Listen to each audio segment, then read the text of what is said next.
Bismillahirrahmanirrahim. Assalamualaikum warahmatullahi wabarakatuh. Alhamdulillahi rabbil alamin. Wassalatu wassalamu ala rasulillahil karimil amin. Nabiyyina Muhammadin wa ala alihi wa sahbihi ajma'in wa ba'd. Faya ahbaballahi wa ahbaba rasulihi sallallahu alaihi wasallam. Wusi nafsi wa iyyakum bitaqwallahi faqad fazal muttaqun. Fala tamutunna illa wa antum muslimun. Faqala ta'ala ya ayyuhalladzina amanu taqullaha haqqa tuqatih wa la tamutunna illa wa antum muslimun. Alhamdulillah, bersyukur pada Allah Subhanahu wa taala kita kembali diberikan kesempatan untuk menjalani aktivitas kehidupan, membawa risalah mulia sebagai khalifah Allah di muka bumi yang saling menggantikan, saling membawa misi untuk memakmurkan, membangun harmoni, menghadirkan manfaat, dan menyukseskan puncak ibadah kita kepada Allah Subhanahu wa ta'ala. Semoga sampai dengan detik ini seluruh ibadah kita diterima oleh Allah Subhanahu wa ta'ala dan menjadi bekal terbaik untuk kembali kepadanya. Kita juga senantiasa bermohon kepada Allah, semoga saudara-saudari kita yang berkehidupan sampai detik ini namun belum beriman kepada Allah, diberikan kekuatan dalam jiwa mereka, kemantapan dalam lisan mereka untuk bersyahadat sebelum wafat kembali kepada Allah Subhanahu wa taala. Pun demikian, kita juga bermohon semoga para pelaku maksiat, dan mungkin saja kita termasuk di antaranya, diberikan kelembutan hati, kekuatan jiwa untuk mau bertobat dan menata hidup lebih baik, hayatan thayyibah, dan semoga kita semua diwafatkan dalam keadaan husnul khatimah. Alhamdulillah, di pertemuan kali ini seperti kami sampaikan di pertemuan yang lalu, kita akan mencoba berdialog, menghadirkan pemantapan dan pengayaan-pengayaan dari beragam materi yang telah kita bahas. Dan Alhamdulillah di saat ini sudah masuk di tanggal kedua ya, pada penanggalan Masehi di bulan Januari 2022 Masehi. Tim akan melakukan rekap dari database yang sudah masuk, sehingga nanti dalam sepekan ke depan di zonasi untuk pembelajaran insya Allah sudah mulai berlaku.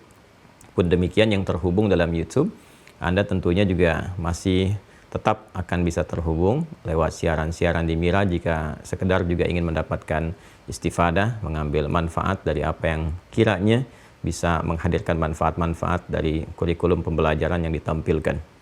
Di kesempatan kali ini, seperti disampaikan di pertemuan yang lalu, kita akan menghadirkan pengayaan-pengayaan. Karena itu, saya akan coba berinteraksi dengan teman-teman yang telah mengaktifkan akun ya, dan masuk ke Zoom. Dan kalau sudah masuk, teman-teman sekalian bisa langsung terhubung. Dan seperti saya sampaikan, kita betul-betul ingin belajar dengan baik, maksimal, mencoba untuk ikhlas. Karena itu pun dari proses pembelajaran dari awal sampai sekarang kita sudah kurang lebih 50 sesi ya. Mungkin ada 50 video. Saya tidak pernah minta apapun pada teman-teman semua kecuali untuk fokus saja dan ikhlas dalam belajar. Kita tidak ada iuran-iuran, bahkan Zoom dan sebagainya pun kami tanggung, kami maksimalkan supaya kita bisa konsisten dan fokus hanya untuk belajar saja. Jadi maksud yang ingin saya sampaikan adalah aktifkan ya, jangan khawatir Anda kalau sudah aktif, supaya kita juga bisa maksimal mendoakan, mengamati, dan seterusnya, sehingga apa yang terjadi di antara interaksi pembelajaran bisa maksimal satu dengan yang lainnya. Dan pastikan bila sudah masuk ke akun dan sudah mendaftar di Mira, Anda akan masuk ke Uwah Corner yang mendapatkan ada beberapa buku ya dari paket pembelajaran. Itu mohon betul-betul dipegang dengan baik, karena di waktu-waktu tertentu itu akan dibutuhkan. Ya, kurang lebih nanti sekitar 3 bulan ke depan kita memasuki Ramadan. Anda sudah ada buku kan yang tentang Ramadan itu nanti akan dikaji sebelum masuk waktunya. Jadi kurikulum pembelajaran kita setelah selesai nanti Kitabul Iman masuk ke fikih, tapi kalau kita menemukan momentum tertentu, itu yang akan kita kaji lebih dahulu. Masuk Idul Adha nanti ada bukunya. Masuk bab siam nanti ada bukunya itu kan. Nah, kemudian Quran yang At-Taisir itu teman-teman sekalian, insya Allah dengan izin Allah akan bermanfaat untuk menguatkan hafalan ya, kemudian peta Al-Quran tolong dimaksimalkan. Jadi teknisnya bisa ke STWH, Dan di kita juga nanti ada pemantapan-pemantapan untuk mengeceknya. Saya pun nanti akan melakukan kajian-kajian khusus dan rutin di STWH untuk mengoptimalkan pembelajaran Al-Quran. Baik, kita langsung saja di kesempatan subuh kali ini. Saya ingin mencoba terhubung dengan Zoom terlebih dahulu dan menyapa teman-teman semua tentunya. Saya lihat sudah ada juga yang terhubung di luar negeri. Beberapa kami pantau sudah mendaftar di sekitaran kita, tetangga kita. Semoga Allah merahmati kita semuanya. Ada dari Malaysia, Brunei Darussalam, agak menjauh, ini ada yang dari Jepang juga, ya. Kemudian dari Timur Tengah juga terhubung, Arab Saudi, Uni Emirat Arab, ya. Dan ada juga dari Eropa, dari Amerika kami perhatikan, dan Masya Allah, mudah-mudahan ini bernuansa global menyeluruh, ya. Kita terhubung dengan silaturahim, dan semoga dengan itu dipertemukan kembali di akhirat dalam keadaan yang lebih baik. Baik, sudah siap di admin? Bisa dibuka. Baik, bismillahirrahmanirrahim. Bagi yang khusus sudah terhubung di Zoom dan dari yang YouTube juga bisa menghadirkan, ya, ketersambungan kita. Hanya saya tidak memegang perangkat, jadi tidak bisa langsung berinteraksi dengan Anda, tapi kita bisa saling menyimak satu dengan yang lainnya. Sekiranya nanti ada yang ingin didialogkan, kita nanti akan berikan ruang khususnya, ya. Boleh jadi kalau ada kesempatannya saat ini atau di sesi yang lainnya, insya Allah. Baik, sudah terhubung, ya, dengan Zoom. Baik, saya ingin menyapa Bapak Ibu sekalian. Bismillah, Assalamualaikum warahmatullahi wabarakatuh. Baik, ini yang di Mahasanti Mira, ya. Baik, hari ini, subuh ini kita akan menghadirkan pengayaan dari materi yang telah kita pelajari. Ada dua interaksi. Yang pertama, saya memberi kesempatan kepada Bapak Ibu sekalian di Mahasanti Mira untuk bisa mengonfirmasikan apa yang telah dipelajari, baik mungkin mengonfirmasi tentang materi dengan menanyakan, melengkapi. Nanti di sesi yang lainnya, bagian kedua, kita bisa berdiskusi apa yang sekiranya ingin dikonsultasikan bisa disampaikan. Ini masih umum, ya, sebelum kita berlakukan zonasi nanti berdasarkan wilayah-wilayah 34 provinsi di Indonesia, serta ada beberapa di negara-negara juga di luar Indonesia yang telah mendaftar. Dan ini terbuka, ya, bukan hanya nanti bagi warga negara Indonesia di step selanjutnya, bahkan kita sudah terima dari warga negara juga asing yang muslim yang dipersaudarakan dengan keislaman. Ya, nanti kita ada sesi juga yang bahasa Inggrisnya, insya Allah ada, yang bahasa Arabnya juga ada, gitu kan. Dan saya juga belajar bahasa-bahasa tertentu supaya nanti juga bisa kita hubungkan silaturahimnya setelah kemudian itu semua terhubung, insya Allah. Baik, dipersilahkan langsung saja diberikan tanda, bisa raise hand atau memberikan kode tertentu sehingga admin bisa menangkap dan di situ kita bisa berdialog. Diberikan kesempatan pertama dari Bapak Ibu sekalian dulu sebelum saya nanti mengonfirmasi dengan pertanyaan dan Anda bisa menjawab. Silakan, bismillah. Ada yang mau ditanyakan? Pertama terkait materi dulu, dipersilahkan. Boleh raise hand. Siapa? Ya, Pak Aji atau Mas Aji Wibowo. Dari mana itu? Dari Tangerang, dipersilahkan. Assalamualaikum warahmatullahi wabarakatuh. Waalaikumsalam warahmatullahi wabarakatuh. Ya. Maaf Ustadz, izin bertanya. Silakan Mas, mau berapa hari? Satu aja. Baik, satu. Dari kemarin itu kan kita juga sempat belajar mengenai surga, ya.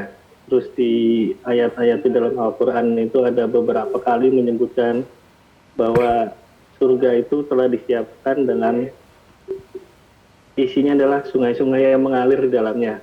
Baik. Yang ingin saya tanyakan adalah makna dari sungai-sungai yang ada di surga itu. Ya. Itu aja, satu dulu. Baik. Terima kasih.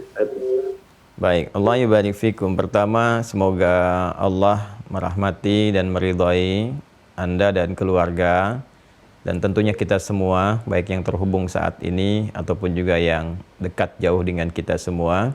Dan semoga dengan rahmat Allah dan ridhonya itu kita diberi kesempatan untuk mendapatkan puncak tertinggi dari rahmat dan ridha itu, menikmati surga yang dijanjikan.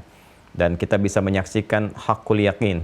Jadi sekarang kan ilmu yakin disampaikan oleh Al-Quran dan hadis-hadis Nabi Muhammad SAW. Nanti saat kita mulai akan menghadapi sakaratul maut, kemudian masuk ke alam kubur, ditampakkan juga. Bahkan di sakaratul maut nanti hasil amalan kita dari kita beribadah. Jadi kita itu beribadah, ya, kita disebut dengan abdun. Jamaknya disebut dengan ibad namanya, ya. Kemudian pekerjaan kitanya disebut dengan ibadah, sifat keadaannya dari abada ya'budu. Prosesnya disebut dengan na'budu. Karena itu dalam salat kita mengikrarkan iyyaka na'budu. Hanya kepada Engkau lah ya Allah kami beribadah, ya kan?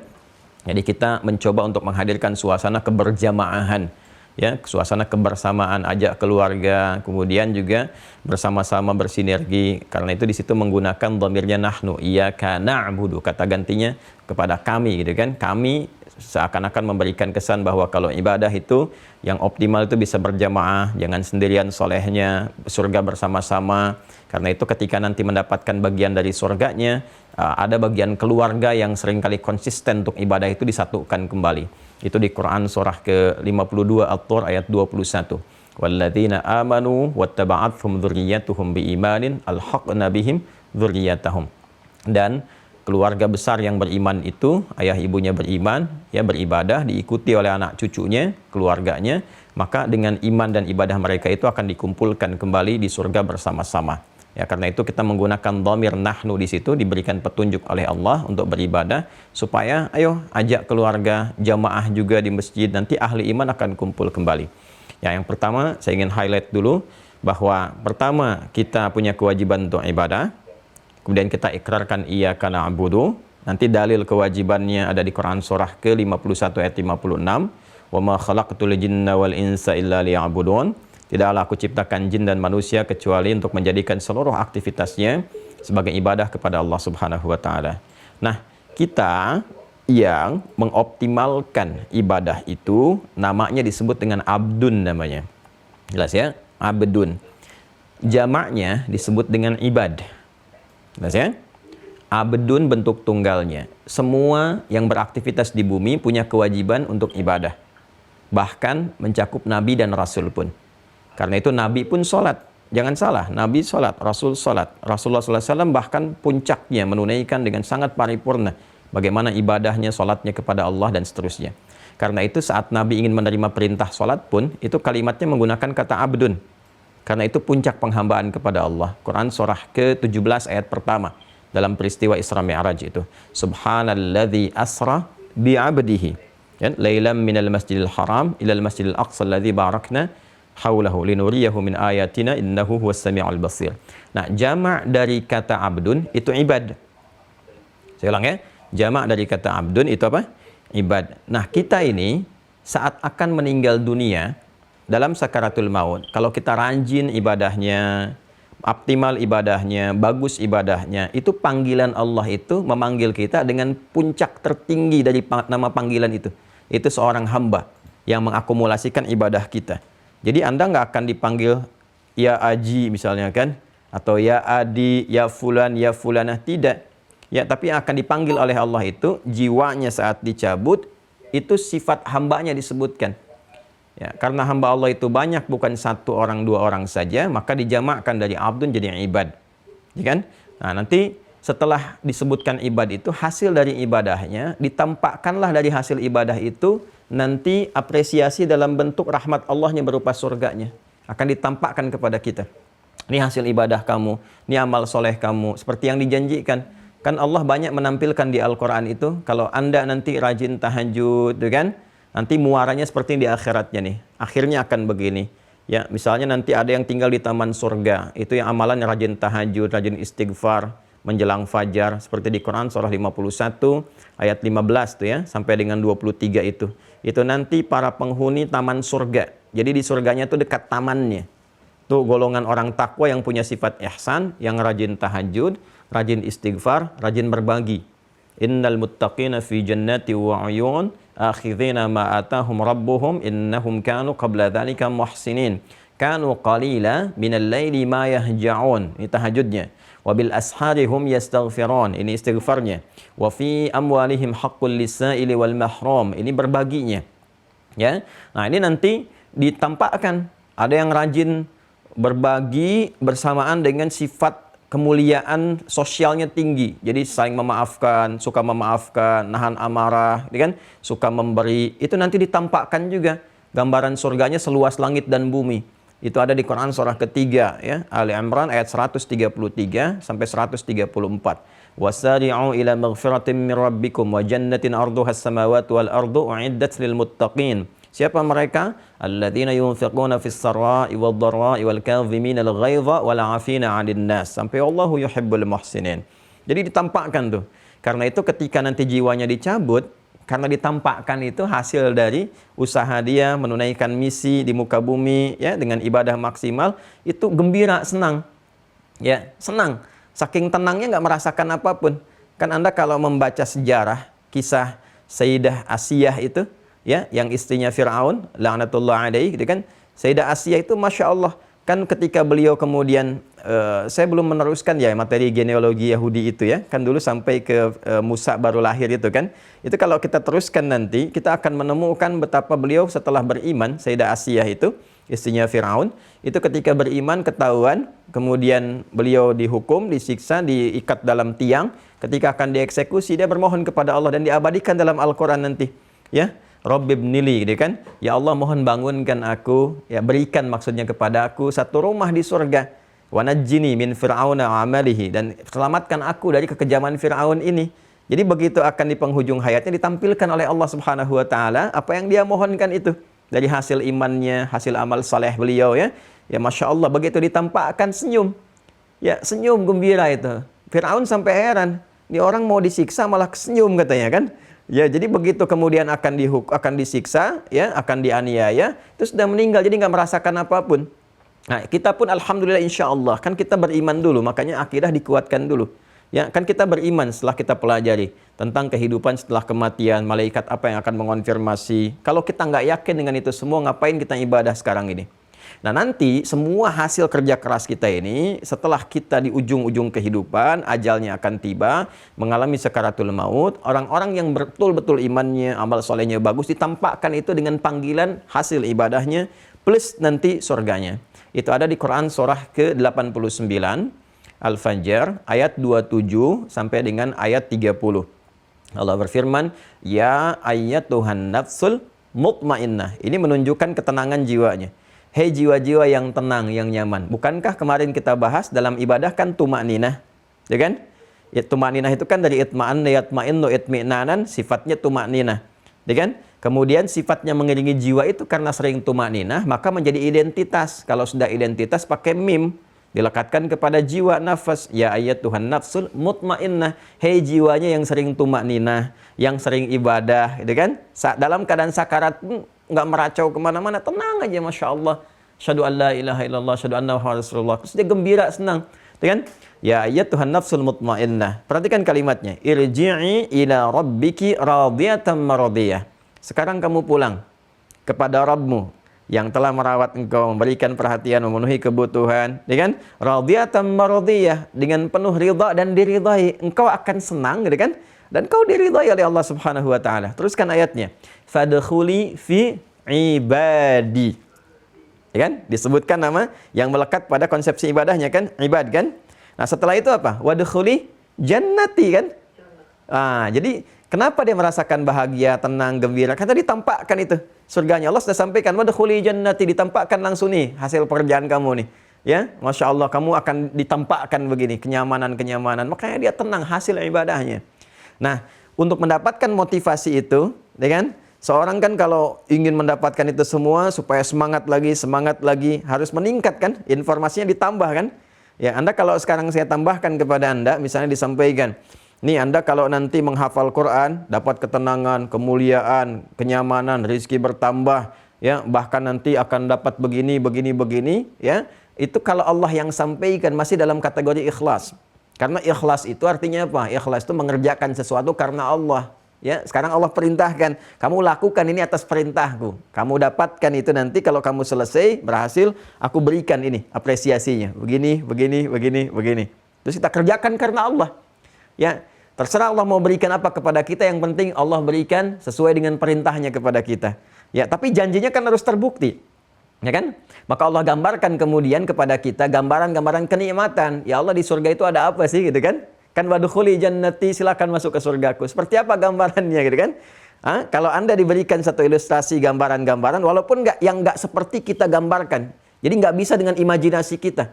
Ya, firman Allah hak ketika menyampaikan, nih surga ada begini, begini, begini. Tapi nggak sama dengan yang kita lamunkan. Ya, itu gambaran-gambaran yang disampaikan lewat ayat-ayat dan sebagainya, itu nggak sama dengan yang kita lamunkan. Berbeda jauh. Ya, cuma menghadirkan satu citra kepada kita betapa nikmatnya di surga. Itu konsepsi pertamanya. Ya, jadi jangan ditampilkan bahwa itu akan sama dengan imajinasi sehingga menjadi fiksi dan sebagainya. Tidak, berbeda. Makanya Nabi langsung mencegah dari awal. Mala ainun ra'at wala udhunun sami'at wala khatara ala qalbi bashar. Kata Nabi, suasana surga itu nggak seperti yang kita pernah lihat, keindahan di bumi ini, ataupun kita keluar angkasa, ya, ataupun wala udhunun sami'at, nggak seperti halnya yang kita lamunkan, kita dengar begini itu kita lamunkan. Wala khatara ala qalbi bashar, kita imajinasikan, tidak. Tapi digambarkan nanti, diberikan ilustrasi oleh Allah Subhanahu wa taala tentang keindahan yang sangat luar biasa sampai kita berupaya mengimajinasikan tapi nggak bisa seperti itu. Lebih daripada itu saking nikmatnya. Nah, apa gambarannya? Nah, gambaran pertama adalah Allah Subhanahu wa taala berikan citra kepada masyarakat di Arab pada saat itu. Ya, ketika Nabi sallallahu alaihi wasallam mulai bertugas, berdakwah dan sebagainya, kan udah ada di situ strata sosial tertentu kan di masyarakat. Ya, gambaran kenikmatan bagi masyarakat Arab pada masa itu dan juga kini dalam suasana mereka secara geografisnya dan sebagainya, itu ketika mereka mendapatkan satu kebun-kebun, ya, kemudian ada sungai-sungainya, rindang pohon-pohonnya, buah-buahnya enak semua, gitu kan? Ada kurmanya tumbuh dengan banyak, kemudian anggurnya, ada delimanya, ada pisangnya, macam-macam dan sebagainya. Itu gambaran paling nikmat yang ada pada masyarakat pada saat itu. Kenapa? Karena mereka tinggalnya kan di padang pasir, Anda bayangkan. Ya kan? Sampai dengan sekarang, ya kan? Suasananya ya jangan dilihat sekarang lah yang banyak gedung-gedung dan sebagainya. Kita flashback kembali ke masa-masa lalu, lihat ya bagaimana kondisi yang sekarang disebut Arab Saudi pada umumnya, atau Hijaz pada umumnya. Padang pasir, gersang, gitu kan? Status sosial itu pada masa itu yang dihormati ya kalau golongan hartawan tuh yang punya unta, ada unta merah, unta hitam, macam-macam, yang emas-emas, tapi itu biasa, standar. Ya, yang paling luar biasa itu ketika punya apa? Ketika punya kebun-kebun. Kebun-kebunnya kemudian dihiasi dengan penuh keindahan, banyak macam-macam. Terus kalau ada sungainya, Anda dapat sungai, mohon maaf ya, di padang pasir bagaimana? Yang ada kan oase, sungainya nggak ngalir gitu kan. Jadi mereka dapat oase aja udah merasakan kenikmatan luar biasa, apalagi sungai yang ngalir.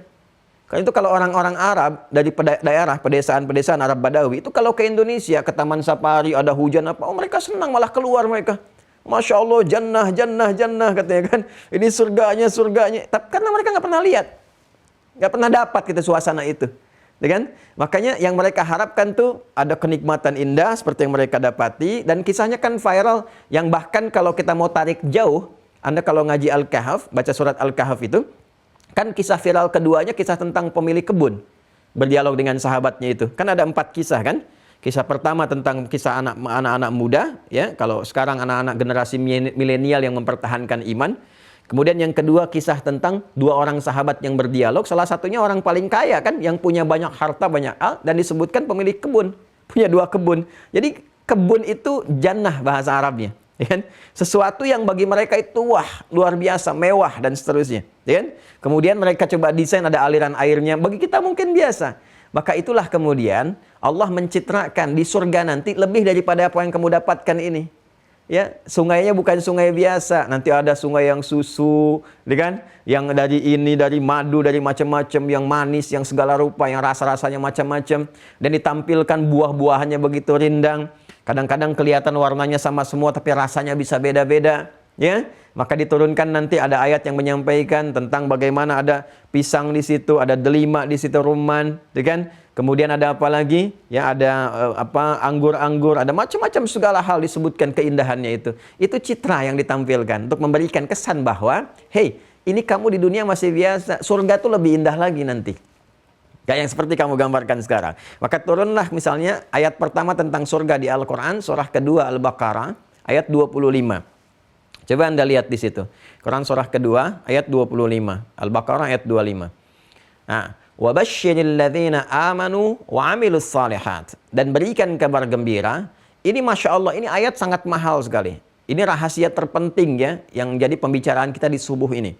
Di antara yang terpenting nih. Jadi Allah tuh ngasih kepada kita info di awal. Ngasih kabar gembira kepada kita semua. Yang kitanya belum wafat.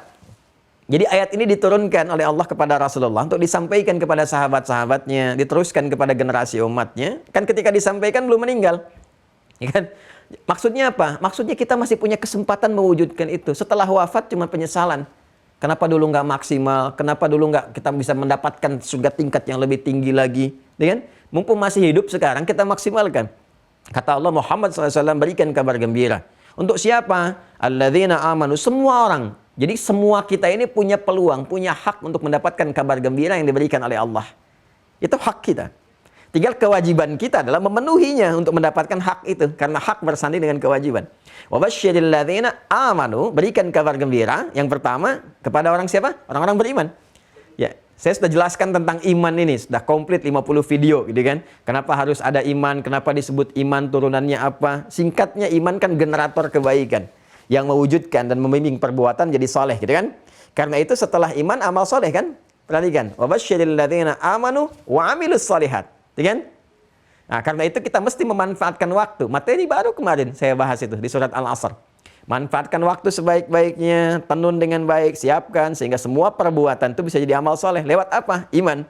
Kalau enggak rugi kita, ya kan? Itu yang saling kita wasiatkan, kita bersabar menjalaninya. Wal 'asr innal insana lafi khusr illa alladzina amanu wa 'amilus shalihat. Nah, karena itu ketika banyak ibadah, jadi abdun, jamaknya ibad, disiapkan surga kan? Saat kita mau meninggal dipanggil dengan itu kan. Nah, ini kabar gembiranya bahkan disebutkan wa basyiril ladzina amanu wa amilus shalihat. Berikan kabar gembira pada orang-orang yang telah beriman dan imannya mensupport dia mengumpulkan amal saleh. Apa yang didapatkan? Annalahum jannatin tajri min tahtihal anhar. Itu kalimat yang Anda tanyakan ada di situ. Itu langsung dijawab oleh Allah tuh. Ya, bagi mereka disiapkan beragam surga. Bentuknya jamak di situ. Jadi ada jannah, ada jannat. Nah, ini coba sedikit saya detilkan ya. Saya coba tuliskan sedikit saja. Jadi begini. Ada jannah seperti ini, bentuk tunggal. Nah. Ada yang jamak seperti ini, jannat. Ya. Jelas ya? Jannah bentuk tunggal begini, ada yang jannat. Kalau ini bentuknya tunggal, mufrad, singular. Nah. Kalau yang ini bentuknya jamak, plural. Kalau tunggal berarti satu kan? Ya kan? Kalau jamak berarti banyak, plural. Berarti beragam. Makanya tadi saya terjemahkan dengan beragam surga. Nah, kenapa bentuknya jamak di sini? Bentuk pemberiannya, surganya bersifat jamak keterangannya. Ya. Ini ingin memberikan kesan kepada ragam amal soleh ini yang dikerjakan sebagai bekal untuk mendapatkan ini. Karena itu di situ bentuk amal solehnya kan banyak, jamak. Wabasyiril ladzina amanu wa amilus shalihat. Tuh, amalnya jamak, amal solehnya beragam. Amal soleh. Bentuknya jamak juga. Oh, hati-hati, ini mahal sekali ini informasi tentang ini. Ya, perhatikan baik-baik. Kita telah mengetahui bahwa untuk mendapatkan rahmat Allah berupa surga di akhirat nanti itu bergantung kepada amal ini. Nah, sedangkan indahnya Allah dan adilnya membalas, mengapresiasi setiap amal ini, setiap ragam dan jenisnya dengan aneka surga yang beragam sesuai dengan amalnya. Ya. Karena itu Masya Allah disiapkan pintu-pintunya bahkan sesuai dengan nama amalnya, pintu-pintu amalnya. Ya, misal nanti ya ada orang sholat standar biasa, masuknya surga biasa, puasa biasa. Tapi ketika meningkat Anda, misalnya rajin nih puasa, rajin sholatnya, ningkat. Yang pertama yang pokok, ya rajin tahajudnya, itu nanti disiapkan lagi khusus. Ya, bahkan dengan pintunya, babut tahajud. Ya. Satu surga spesial khusus untuk orang-orang yang rajin tahajud. Anda rajin puasa, tingkatkan lagi. Ramadan, senang, tingkatkan. Senin, Kamis, Ayyamul Bid, dan sebagainya. Disiapkan lagi yang indah. Babur Rayyan, pintunya. Ya, Ar-Rayyan, pintunya Babur Rayyan. Yang rajin sedekah, rajin memberi, rajin infak, nanti ada pintunya Babus Sedekah. Ya.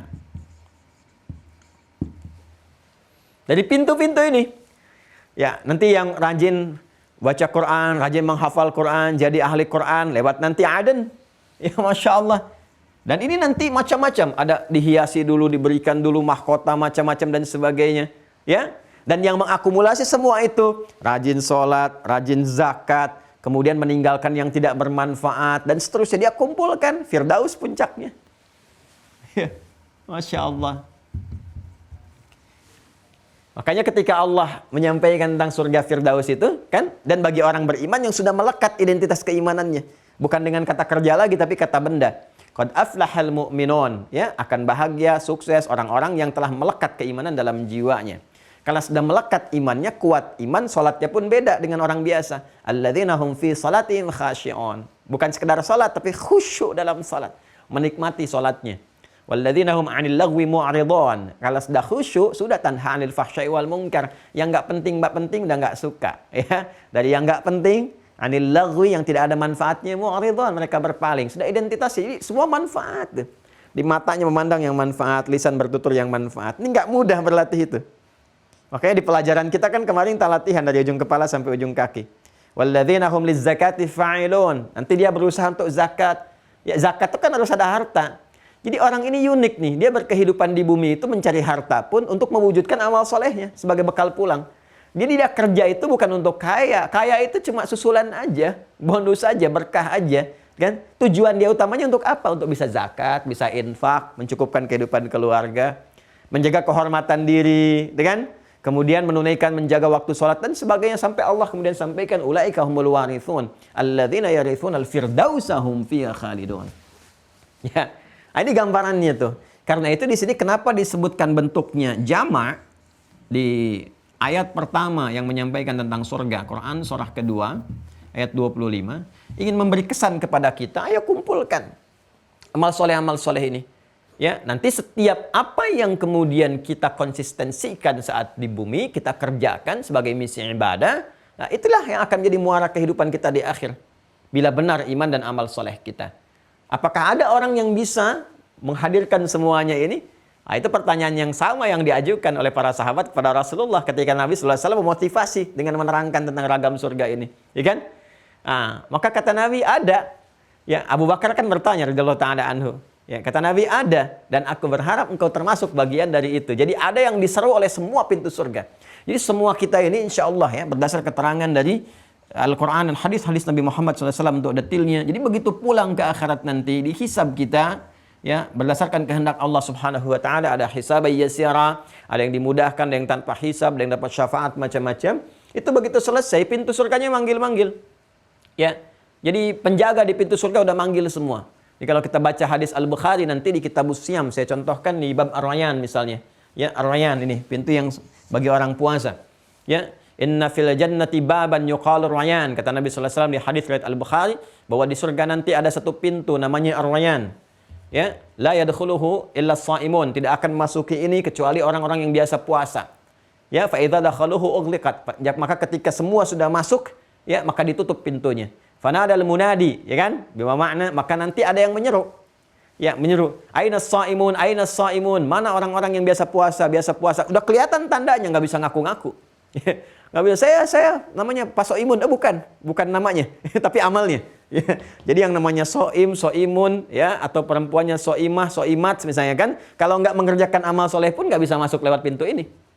Nah, maka masuk dia ke sini, setelah masuk selesai ditutup. Ya, saya ingin konfirmasikan, sahabat bertanya, ya Rasulullah, adakah orang yang dipanggil oleh semua pintu itu? Kata Nabi Muhammad SAW, ya ada, dan aku berharap engkau menjadi bagian dari itu. Masya Allah. Begitu diberikan isyarat oleh Nabi, sahabat Abu Bakar mengerti, paham. Maksudnya apa? Ya, ini bukan sekedar harapan, doa yang disampaikan Rasulullah SAW, tapi harus diwujudkan berupa ikhtiar.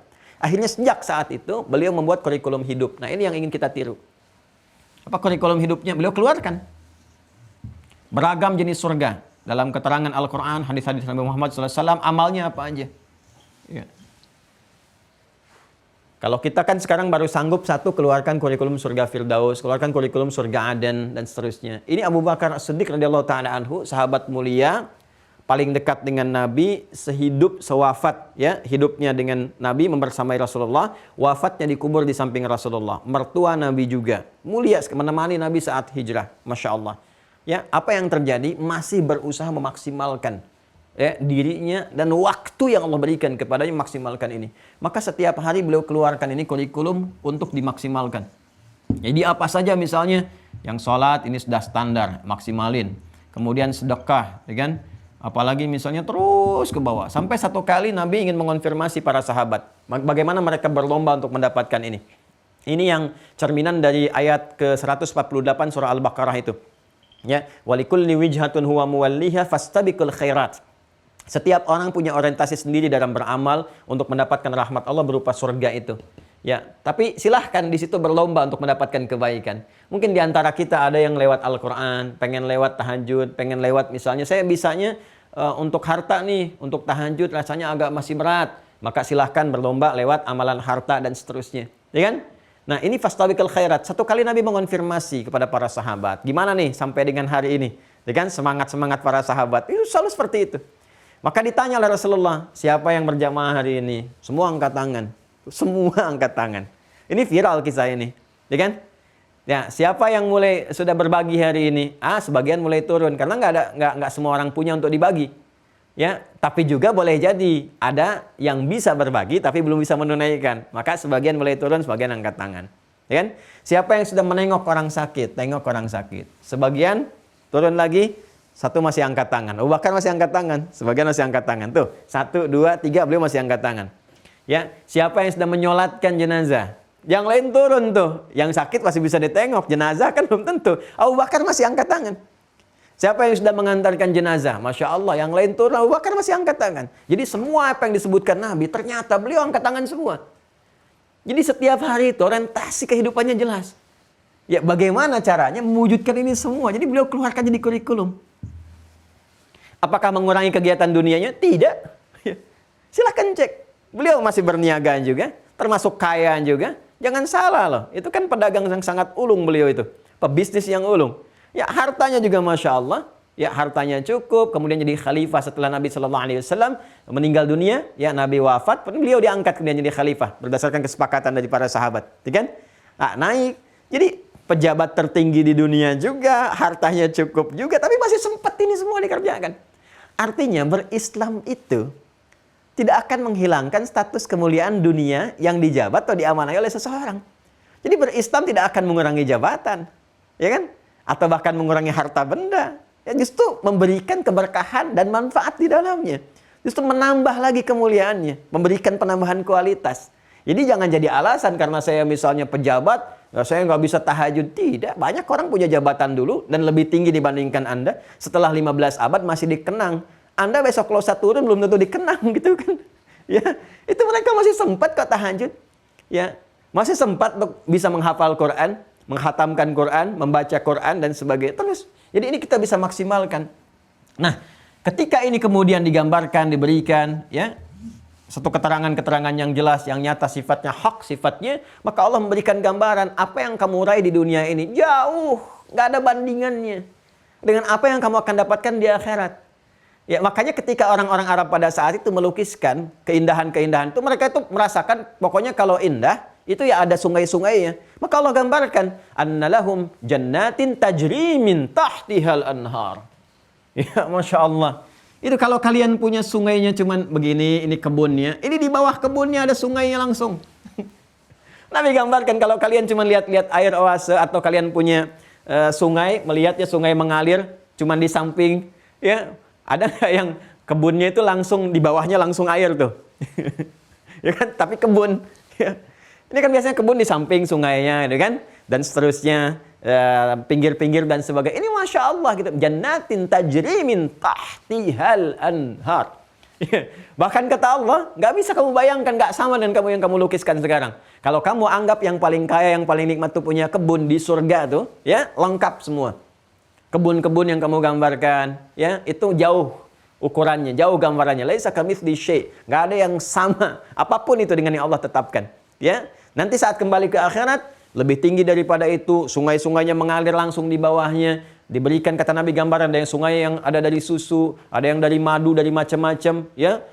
Dan wasadaqa Rasulullah SAW, dan Nabi lebih menyampaikan, lebih mengetahui dengan apa yang beliau sampaikan dari bimbingan Allah Subhanahu wa taala. Jadi dari sini kita ingin berikan satu ilustrasi bahwa sebetulnya ketika digambarkan tentang sungai-sungai yang mengalir dan seterusnya, itu bisa dipahami yang pertama dengan hakikat, ya, yang nyata seperti itu, tapi nanti wujud asli dan seterusnya itu tidak seperti yang kita gambarkan, lebih indah, lebih baik dari apa yang kita imajinasikan atau kita citrakan. Jelas ya?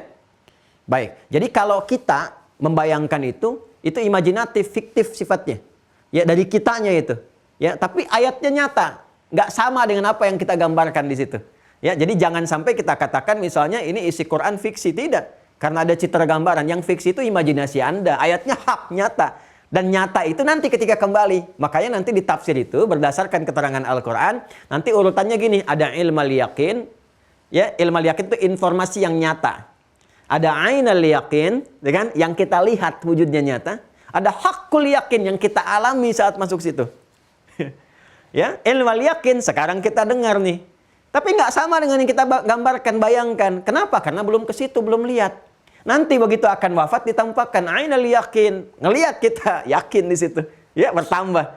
Alhamdulillah. Dan terakhir apa yang terjadi? Ketika masuk ke dalamnya haqqul yakin karena mengalami itu semua. Jelas ya? Ya, jannatin tajri min tahtihal anhar, itu citra yang pertama. Yang kedua, yang penting dipahami adalah itu juga memberikan saat yang bersamaan makna kiasan, majazi, akan bentuk semua kemewahan yang dirasakan oleh umat manusia bahwa di surga lebih daripada itu. Kalau zaman dulu citranya adalah, atau sampai sekarang di Arab misalnya gambarannya itu punya sungai-sungai, punya kebun, itu yang paling mewah. Dengan unta-untanya, dengan buah-buahan yang beragam, kan? Wa inaba wa qadba, ada tumbuhan yang merambat, ada anggur-anggur, wa zaituna wa nakhla, ada zaitun, ada kurma-kurma, ada rumman, ada delima dan sebagainya. Itu gambaran keindahan, kemewahan dan sebagainya. Ya, dibalas nanti dijawab oleh Allah, baik di surat Ar-Rahman, surah Al-Waqiah, surat yang lainnya, itu lebih indah di surga, lebih daripada ini. Jadi gambaran kemewahan di masa lalu, citra keindahan. Sekarang mungkin citranya berbeda. Kebun sudah biasa bagi orang Indonesia, kebun Masya Allah, ada yang punya berhektar-hektar dan sebagainya. Mungkin bagi dia nanti gambarannya yang paling mewah itu private jet, mobilnya khusus, ininya khusus. Di surga silahkan tuh jelajahi seluas langit dan bumi, mau pakai apa? Silakan mau pakai apa tuh? Anda mau minta, ya Allah penasaran pengen naik buruk. Sekarang cuma ada pesawat mereknya buruk. Anda mau minta apa tinggal minta, kun jadi. Karena itu apa ayat selanjutnya? Kullama ruziqu minha min thamaratin rizqa qalu hadzal ladzi ruziqna min qablu wa utubihi mutasyabihan. Masya Allah. Kalau Anda punya kebun, biasanya kan kalau apel ya tumbuh apel kan? Ya kan? Ya, dari mulai misalnya yang hijau sampai yang merah dan sebagainya, warnanya kan satu tuh. Ya kan? Setiap warna menunjukkan rasa kan? Nanti di surga saking indahnya, ada yang warnanya mirip semua, hijau-hijau semua. Ya, hijau royo-royo gitu, hijau-hijau semua. Tapi tahukah Anda, itu rasanya beda-beda. Masya Allah. Satu warna, rasa beda semua. Itu baru buah-buahan. Belum yang lain-lainnya. Nah, jadi kalau Anda tanyakan tadi tentang gambaran sungai-sungai dan sebagainya, kan? Yang pertama itu adalah gambaran satu citra yang ingin memberikan satu gambaran kepada masyarakat di masa-masa itu sampai dengan kekinian bahwa kemewahan apapun yang didapatkan dan kita gambarkan sebagai raihan prestasi tertinggi di dunia tidak akan menyaingi setetes pun semua nikmat dan keindahan yang ada di surga. Lebih daripada apa yang kamu bayangkan itu. Jadi kalau kamu dulu sekarang merasakan punya kebun itu sudah hebat, sudah indah, di dalam rumahnya ada kebunnya, bikin aviari sendiri, bikin ini, bikin itu, surga lebih daripada itu. Tuh. Jadi kalau kamu ingin mendapatkan, kan Anda tuh kalau punya capaian tertinggi kan merasa gembira kan? Ya, maka Allah kemudian balas kepada Anda, nih yang kamu dapatkan sekarang, gak ada apa-apanya dengan nanti yang ada di surga. Jadi bikin Anda penasaran. Saya penasaran, kita penasaran. Akhirnya kita ingin mengatakan, ya Allah saya pengen ke sana. Ya kan? Ingin hakul yakin, ingin mengalaminya sendiri. Maka hobi apapun, kemudian kita capai untuk mendapatkan raihan prestasi dunia kita, akhirat berlipat-lipat dan tidak akan pernah disamai sedikit pun dengan apa yang didapatkan di dunia. Itu gambarannya. Ya kan? Hah? Dan nanti Masya Allah, ya segalanya lah, termasuk pasangan-pasangan, walahum fiha azwajum mutahharatun, hum fiha khalidun. Dan yang pembedanya apa? Pembedanya ujung ayatnya. Lihat Al-Baqarah ayat 25 itu ujung ayatnya. Hum fiha khalidun, kekal. Dunia nggak abadi, dunia fana sifatnya. Ya kan? Anda tinggalkan, bahkan kalau nggak dirawat rusak, rumah mewah-mewah, bangun silakan. Di tempat-tempat elit yang ada misalnya, ataupun di Indonesia saat ini, silakan bangun. Anda tinggalkan sedikit aja, sebulan, 2 bulan, rusak, hancur. Ya kan? Dan Anda meninggalkannya. Jadi saya kadang-kadang bingung ya, kenapa manusia itu harus kadang ada yang bermusuhan, saling menyingkirkan, untuk sesuatu yang nggak abadi. Toh ketika dia mendapatkan itu pun, dia nggak akan menikmati selamanya. Sekali sifat dunia itu sementara, dana, rendah, fana. Sifatnya, cepat. Ya, coba lihat tuh. Misalnya sekarang apa? Kedudukan, jabatan. Anda punya kedudukan, nggak abadi, digantikan juga kan? Ya, Anda yang mau bertahan lama pun meninggal juga, selesai, ganti lagi sama orang lain. Udah banyak kisahnya di masa lalu. Jadi saya juga heran, kenapa untuk sekedar jabatan, kedudukan yang sementara harus saling menyingkirkan, menyungkurkan, ya, saling mencela, saling macam-macam. Harta juga begitu, bisnis, ya, kenapa sih harus saling menjahili satu dengan yang lainnya? Kenapa kita nggak konsisten bangun harmoni, sama-sama mewujudkan kebahagiaan bersama? Itu kita yang punya tuh konsepnya semua. Bimbingannya langsung dari Allah. Sehingga berkah. Makanya ketika diterapkan di era Nabi itu, Yathrib kalau kita belajar, nanti masuk ke bab tarikh, kita akan belajar. Bagaimana kacaunya pada saat itu, sampai Nabi mengatakan pasar yang paling buruk itu ya di Yathrib itu. Ya, kecurangan, timbangan, macam-macam dan sebagainya. Makanya turun-turun ayat tuh ya untuk meluruskan mereka. Ketika datang Islam, diluruskan. Berkah semua jadi Madinah. Resesi keluar dari situ, semuanya mewah, berperadaban dan sebagainya. Jadi itulah keindahan yang hakiki. Dan puncaknya, itu baru percikan. Puncaknya di akhirat dan abadi. Nggak ada meninggal lagi, nggak ada lelah lagi dan sebagainya. Jadi itu yang dimaksudkan. Saya harus uraikan dari awal detil untuk memberikan satu pemahaman kepada kita, dan ada nuansa rasa yang menghadirkan motivasi untuk mewujudkan itu. Jika kalau tadi Anda tanyakan secara singkat, jawabannya adalah gambaran tentang sungai-sungai dan sebagainya, itu adalah apa yang Allah kemudian berikan kepada kita untuk merespon kadang-kadang perasaan capaian manusia yang merasakan ini dapat ini jadi mewah. Allah turunkan yang diberikan di surga lebih daripada itu. Ya, kalau Anda merasakan dapat sungai-sungai itu jadi mewah, maka di surga sungainya lebih daripada itu, indahnya lebih daripada itu. Sehingga dengan itu semua memberikan motivasi kepada kita untuk selalu dan senantiasa semangat untuk menunaikan ibadah. Baik di masa lalu pun demikian di masa kini. Jadi sekarang apa sih? Target yang mau dicapai di perusahaan, dapat ini, dapat itu, meninggal, selesai. Di surga, hum fiha khalidun. Tilka ummatun qad khalat laha ma kasabat walakum ma kasabtum wala tus'aluna amma kanu ya'malun. Demikian Allah sampaikan di Quran surah kedua Al-Baqarah ayat 134 dan 141. Dulu umat dulu telah selesai dan telah tiada, telah meninggal. Tilka ummatun qad khalat. Itulah umat yang telah lalu. Laha ma kasabat, mereka mendapatkan balasan kebaikan dari apa yang telah mereka kerjakan. Kan? Walakum makasabtum, dan kita pun akan menerima apa yang sekarang kita kerjakan. Jadi jangan sampai kita banyak nostalgia ya dengan kemuliaan orang di masa lalu. Yang kita harus jadikan adalah bagaimana itu memberikan inspirasi kepada kita untuk meniti amalan terbaik di masa kini. Karena itu bentuk lalu past tense dalam bahasa Arab dikenal dengan madhi, harakatnya fathah. Ya, fataha, alima, fathah itu membuka sesuatu. Jadi masa lalu itu ya, bukan untuk dinostalgiakan, bukan untuk disesali kalau jelek, tapi harus jadi inspirasi yang membuka. Nah, ini fathah, membuka kesan-kesan positif di masa kini untuk merencanakan segala kebaikan. Demikian Mas Aji Wibowo, semoga Allah merahmati kita semua dan memberikan dorongan kebaikan untuk kita beramal. Wallahu ta'ala alam bissawab. Silakan admin dikembalikan kepada teman-teman, keluarga Mira secara umum. Jazakumullah khair. Silakan. Mas Raja Reza. Bismillah, fadal. Ada? Silakan admin. Ditampilkan umum saja seperti ini, nggak apa-apa. Silakan. Assalamualaikum. Waalaikumsalam warahmatullahi wabarakatuh, Ustaz. Masya Allah, ahlan wa sahlan. Silakan. Alhamdulillah. Izinkan pertama saya mendoakan Allah Ghafurur Rahim memberikan ampunan kepada Ustadz dan keluarga, dan Allah senangkan dan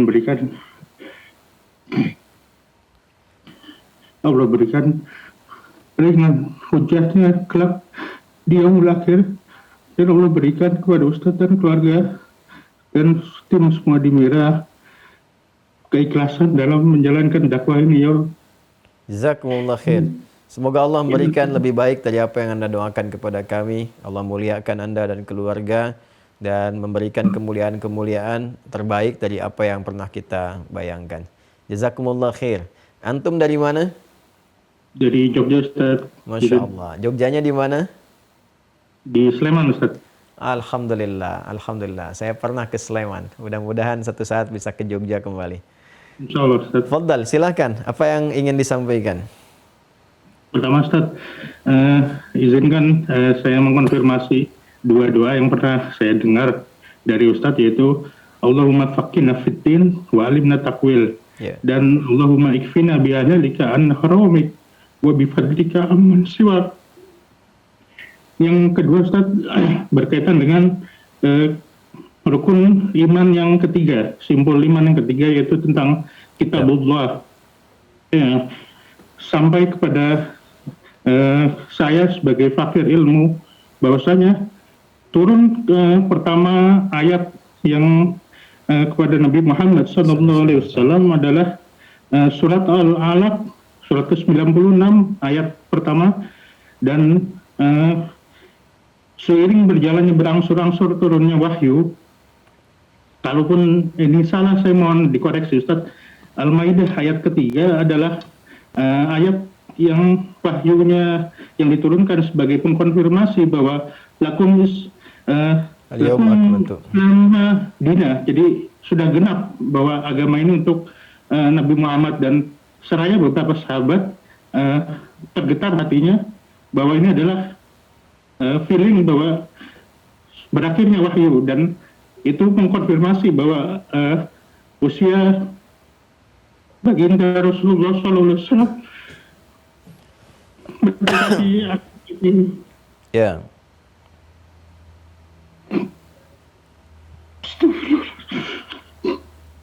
Baik, Allahumma yaftah alaik. Semoga Allah memberikan kemuliaan, tentraman, dan buka jenis-jenis kebaikan. Baik, ada lagi yang mau ditanyakan ya? Satu yang saya tanyakan Ustaz berkaitan dengan urutan penempatan Al-Quran. Kita tahu bahwa Ummul Quran adalah Al-Fatihah di nomor pertama, sedangkan bila mana saya sebagai fakir ilmu menangkap wahyu pertama adalah surah Al-Alaq dan kemudian diakhirkan dengan Al-Maidah, bagaimana cara peletakan atau urutan surat di dalam Al-Quran ini secara sejarahnya, atau bagaimana sekarang kita ketahui bahwa ada di 114 adalah surat An-Nas, surat pertamanya adalah Al-Fatihah. Itu Ustaz yang ingin saya sampaikan. Jazakallah khair. Mudah-mudahan bisa memberikan kemudahan dalam saya menerima ilmu dari Ustaz dan guru-guru lainnya. Jazakumullah khair. Jazakumullah khair. Allah ibarik fikum. Waalaikumsalam warahmatullahi wabarakatuh. Pertanyaan yang sangat baik, dan semoga dengan pertanyaan itu membuka wawasan-wawasan pengetahuan seperti yang guru-guru kita ajarkan, dan tersambung semua sanad-sanad pengetahuan itu kepada sumber pertama Rasulullah SAW yang mendapatkan wahyu dari Allah Subhanahu wa Ta'ala. Ingin mengonfirmasi yang pertama tentang doa yang tadi Anda sampaikan. Doa yang pertama, Allahumma faqihna fid din wa 'allimna at-ta'wil, adalah gambaran percikan dari doa yang kita dapatkan informasi redaksi ini dari Nabi Shallallahu Alaihi Wasallam saat membacakan atau mendoakan Abdullah ibn Abbas radhiyallahu taala anhuma. Ya, ini juga bagian dari kerabat Nabi Shallallahu Alaihi Wasallam, anak paman Nabi Abbas. Beliau punya anak bungsu namanya Abdullah. Anak pertamanya Fudail. Jadi Abbas ini radhiyallahu taala anhu, beliau seorang pedagang, kan? Sering juga keluar dan sebagainya, tapi setelah masuk Islam Masya Allah rajin juga ikut pengajian Nabi di sela-sela waktu senggangnya. Jadi ketika libur aktivitas ngaji dengan Nabi, dan keberkahannya didapatkan luar biasa. Bahkan riba yang pertama dibebaskan adalah ribanya Abbas. Jadi oleh Nabi diperhatikan betul cara dagangnya, bisnisnya supaya berkah, mendapatkan manfaat. Akhirnya di situ beliau kemudian menata keluarga dan sebagainya supaya semua berkah juga. Maka anak pertamanya dikhidmatkan ya oleh beliau untuk berkhidmat kepada Rasulullah, Fudail itu. Maka Fudail itu banyak membantu Rasulullah SAW, termasuk nanti dalam kisah akan wafatnya itu Fudail bersama Ali bin Abi Thalib radhiyallahu taala anhuma, itu yang mengangkat Rasulullah SAW. Ya, tadinya beliau SAW itu ada di tempat Sayyidah Maimunah, kalau tidak keliru saat di Madinah itu, di salah satu istri beliau. Kemudian saat akan menjelang kepada wafatnya berpindah ke rumah Sayyidah Aisyah, ya beliau meminta izin, kemudian istri-istrinya mengizinkan, yang mengangkat itu Ali bin Abi Thalib dan Fudail. Fudail ini juga yang membawakan nanti air wudhunya Rasulullah SAW. Ya, sebelum wafat kan beliau berwudhu dulu, nanti wafat di pangkuan Sayyidah Aisyah radhiyallahu taala anha. Kemudian bungsunya itu Abdullah. Yang bungsu ini disiapkan oleh ayahandanya itu supaya beliau ini fokus di bidang agama. Masya Allah, di ilmu nih. Jadi kita bisa begitu tuh. Ayahnya boleh pedagang, diplomat, birokrat, atau ibunya demikian. Harus ada salah satu anaknya yang istimewa di bidang agama, itu kebanggaan kita di akhirat. Jadi ini satu ahli Quran, ahli hadis. Ya, siapa pemimpin keluarga di rumah nanti? Ya kan, saat kembali kepada Allah mesti ada yang kita siapkan. Maka beliau menyiapkan Abdullah, anak kecilnya. Nah, maka Abdullah ini dari kecil didekatkan kepada Rasulullah, dibawa ke majlis dia sehingga ada rasa kecintaan kepada Nabi SAW. Ya, sampai-sampai beliau pengen nginap di rumah bibinya Sayyidah Maimunah untuk melihat kebiasaan Rasulullah SAW dan seterusnya, dari mulai merangkak-rangkak jalan itu kan, dan seterusnya sampai Nabi kemudian melihat itu, ya didoakan Rasulullah itu, ya menyenangi Rasulullah SAW, menyenangi, bahkan mengizinkan Abdullah kecil ini tidur ya di mana, di tempat bibinya Sayyidah Maimunah, dan mengamati bagaimana Nabi tidur. Itu anak kecil sampai meriwayatkan hadis nanti cara bangun tidurnya Nabi. Ya, apa yang Nabi katakan, apa yang Nabi mohonkan, bagaimana Nabi ke toiletnya, ya berangkatnya bagaimana, sampai kemudian sholatnya, sampai ngintil-ngintil Nabi di belakang ikut sholat malam. Ya, itu yang di Abu Daud nomor hadis 1367 itu hadisnya Ibnu Abbas. Ya, sampai ketika di belakang Nabi khawatir ditarik sampai sejajar dengan Rasulullah. Nah, ini diantara dalil kebolehan kemudian kita menunaikan sholat, ya satu imam jelas satu, kemudian makmum satu sejajar, itu dalil itu yang disampaikan dari Ibnu Abbas. Dan ini juga yang memprakarsai kepada kita informasi tentang bagaimana sholat malam dengan formulasi 2-2-1 itu. Ya, yang 11 rakaat dengan 13, yang 2-nya itu khafifatin yang ringan. Itu formulasinya dari siapa? Ibnu Abbas radhiyallahu taala anhuma. Yang disampaikan anak kecil itu. Nah, jadi Nabi ketika menyenangi itu mendoakan. Ya, seperti Nabi senang pada para penuntut ilmu yang lain. Abu Hurairah didoakan, yang lain didoakan. Ini didoakan khusus. Apa doa Nabi? Allahumma faqihhu fid din. Ya Allah, mohon berikan pemahaman, pahamkan ia, hu-nya ke Ibnu Abbas radhiyallahu taala anhuma. Berikan pemahaman kepada ia, kan? Fiddin, tentang segala pengetahuan yang terkait dengan ad-din, al-Islam, kan? Ilmu-ilmu yang terkait dengan keislaman. Wa 'allimhu at-ta'wil, dan mohon ajarkan kepadanya at-ta'wil. Ya, memahami inti sesuatu, intinya. Kadang orang mengetahui sesuatu kan ada yang luarnya. Persis saya gambarkan seperti kelapa itu. Ada yang baru tahu dari kulit luar, ada yang baru tahu dari batoknya, ada yang tahu ini kemana arahnya. Kan? Jadi ada orang baca situasi itu ngerti, oh ini maksudnya ke sini nih. Oh ini bercanda aja nih. Dalam setiap hal kehidupan tuh. Ya, jadi ada yang baru nampak sedikit sudah paham isinya, itu takwil namanya. Mengetahui sesuatu sampai dengan ke intinya. Ya, karena itulah nanti setelah dewasa beliau dikenal dengan turjumanil Quran, pakar Al-Quran yang paling utama. Nanti punya murid diantaranya Imam Mujahid. Ya, makanya nanti sahabat tuh kalau sudah mau nanya urusan-urusan agama dan sebagainya terkait dengan Quran tuh Ibnu Abbas fatwanya dengar. Makanya Ibnu Abbas walaupun masih kecil nanti sepeninggal Rasulullah kan jadi remaja tuh. Itu kalaupun ada di halaqah senior sahabat sangat dihormati. Bahkan nanti di masa Umar bin Khattab radhiyallahu taala anhu, ketika banyak sahabat mengonfirmasi pertanyaan, itu Umar nunjuknya Ibnu Abbas dulu tuh, tanya anak itu. Dia akan masih muda, tanya itu. Ya, itu yang sudah didoakan Nabi itu, turjumanul Quran. Nah, kita ingin mengambil keberkahan dari doa itu. Maka kita memohon. Ya, kalau untuk pribadi, tinggal kita ganti domirnya. Kalau tadi Allahumma faqihhu, hu itu ke dia. Kalau ke kita pribadi sendiri, faqihni. Ya, Allahumma faqihni. Ya, tinggal tambahkan nun wiqayah dengan ya. Ya mutakallim ke situ, ke i ke kita. Allahumma faqihni fid din wa 'allimni at-ta'wil. Ya, kalau kita ingin doakan anak kita, lihat laki-laki atau perempuan. Kalau satu laki-laki faqihhu, kata gantinya. Kalau perempuan faqihha fiddin wa 'allimha at-ta'wil. Kalau banyak faqihhum.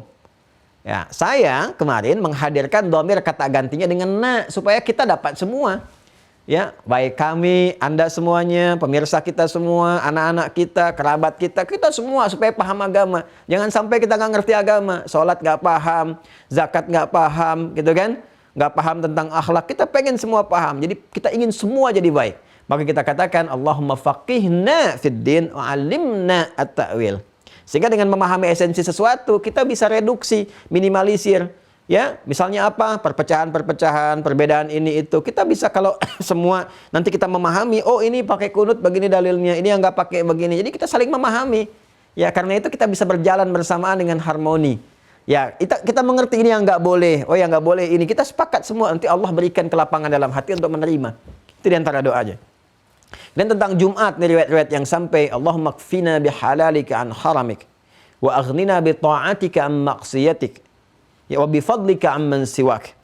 Allahumma kfina, ya Allah mohon cukupkan untuk kami bihalalika an haramik. Ya, semua yang halal darimu dan jauhkan dari yang haram. Kita minta tuh.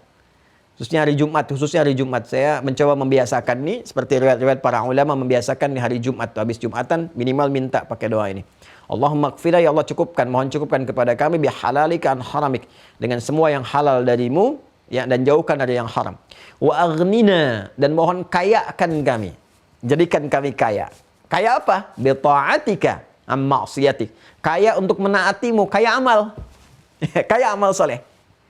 Kalau kaya harta udah banyak, kita pengen amal, kita pengen amal. Jadi kalau udah amal tuh dunia akan ngikutin sesuai dengan kebutuhan amal kita. Jangan dikira nggak dikasih dunia. Anda sholat tuh kan butuh pakaian. Jadi kalau kita minta untuk sholat, Allah kasih pakaian.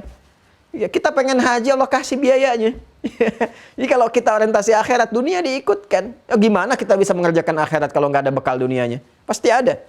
Ya wa aghnina bi ta'atik am ma'siyatik. Ya wa aghnina, ya kita mohon ya Allah mintakan kekayaan, kayakan kami untuk menaatimu. Makanya nanti orang-orang yang kaya itu, kaya ketaatan, mau meninggal juga nggak sibuk nanti dengan warisan-warisan dunia. Akhirat yang dia pikirkan.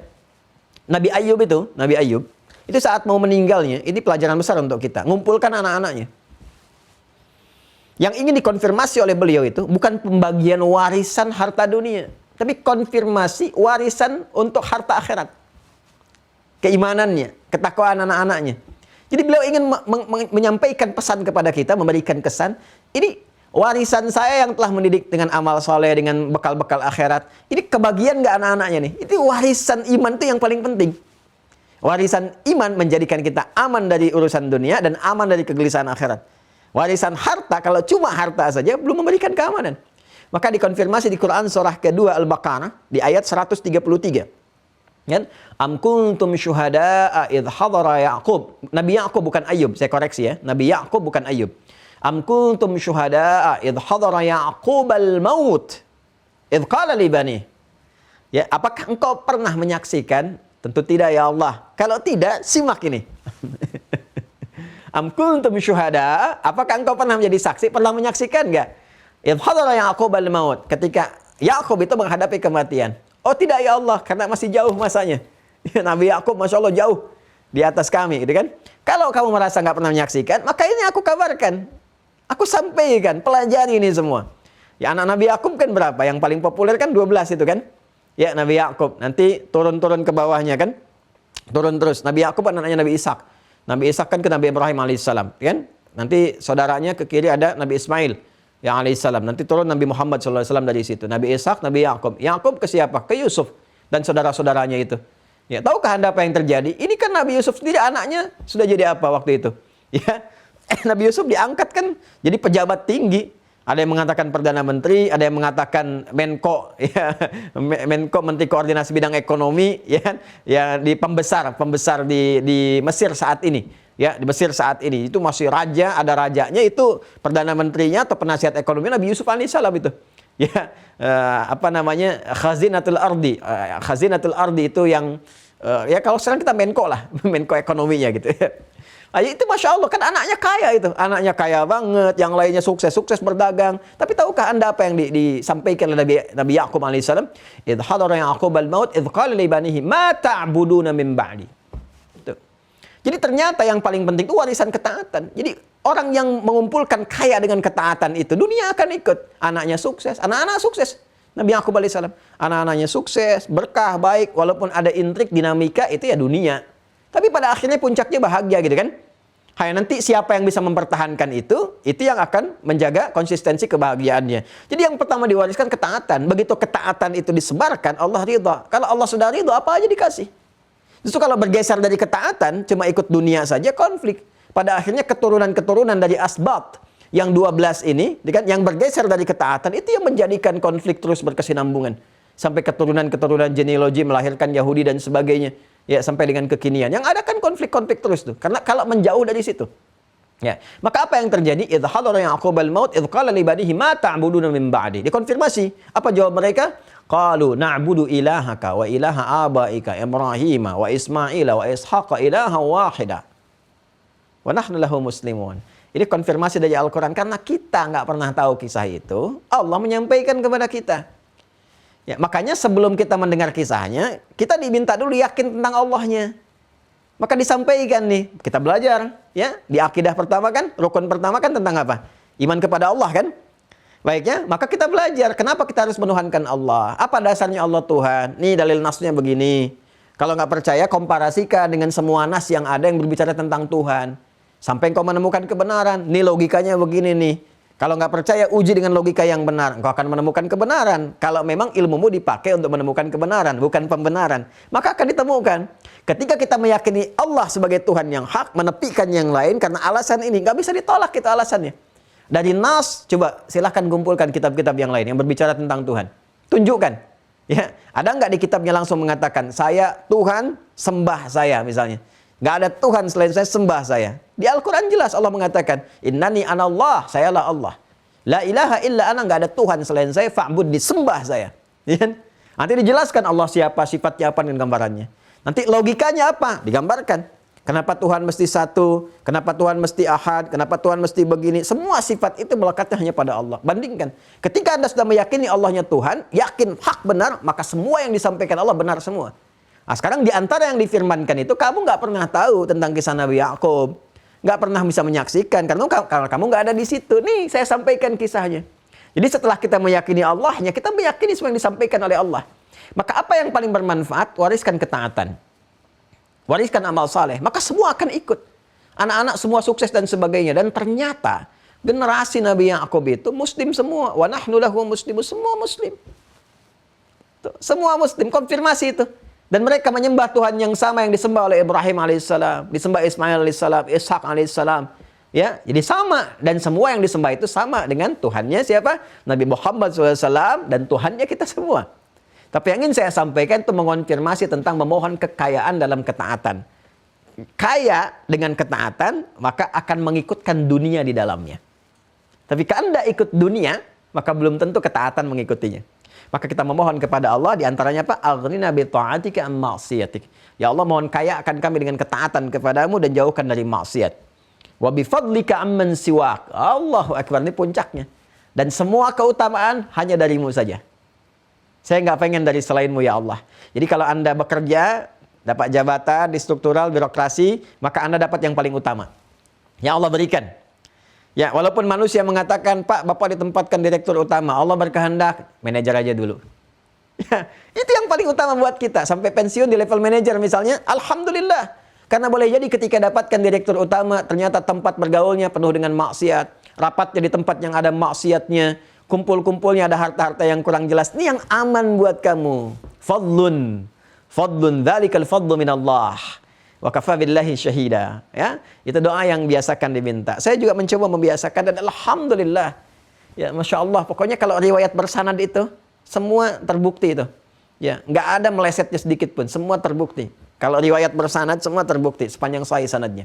Allahumma kfina bihalalika an haramik. Wa aghnina bi ta'atika an ma'siyatik. Wa bi fadlika amman siwak. Biasakan ya. Terutama hari Jumat minta tuh.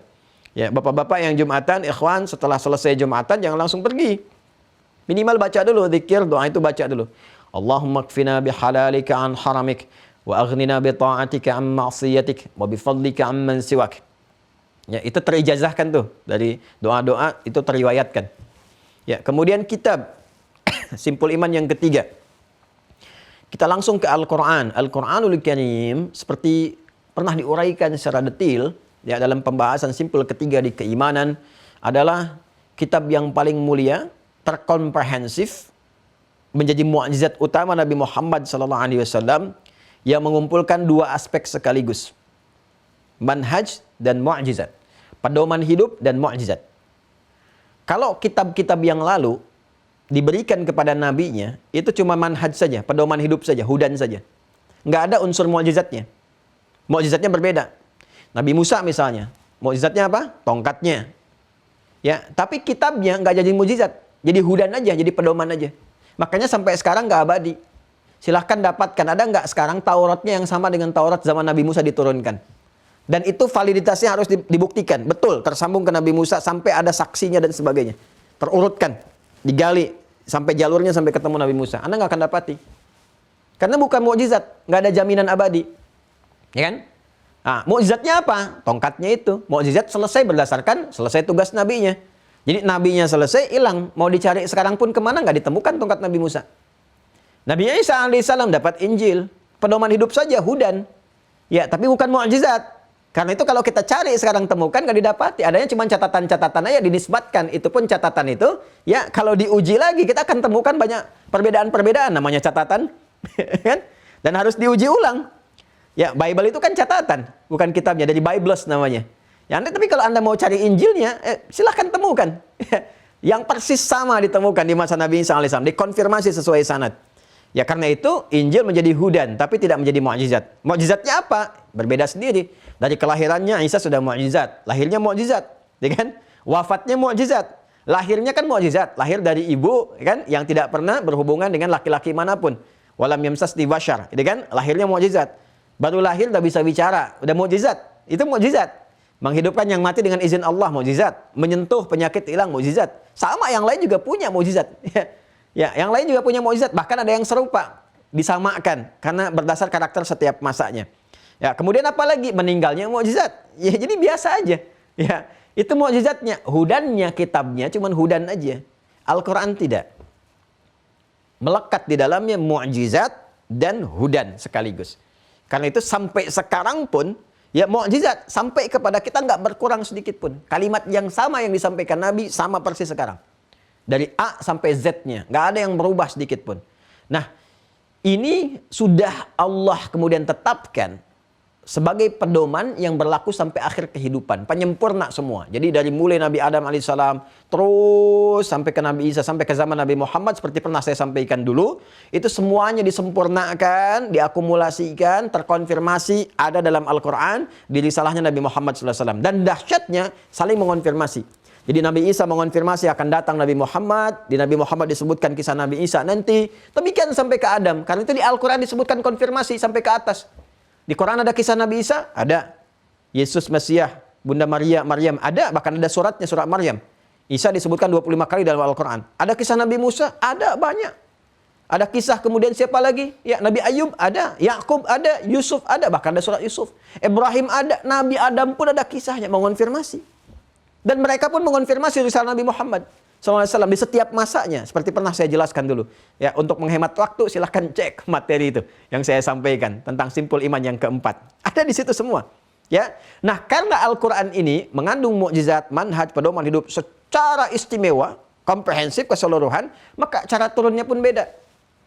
Ya, pertama kali diviralkan dulu oleh Allah di kalangan penduduk langit.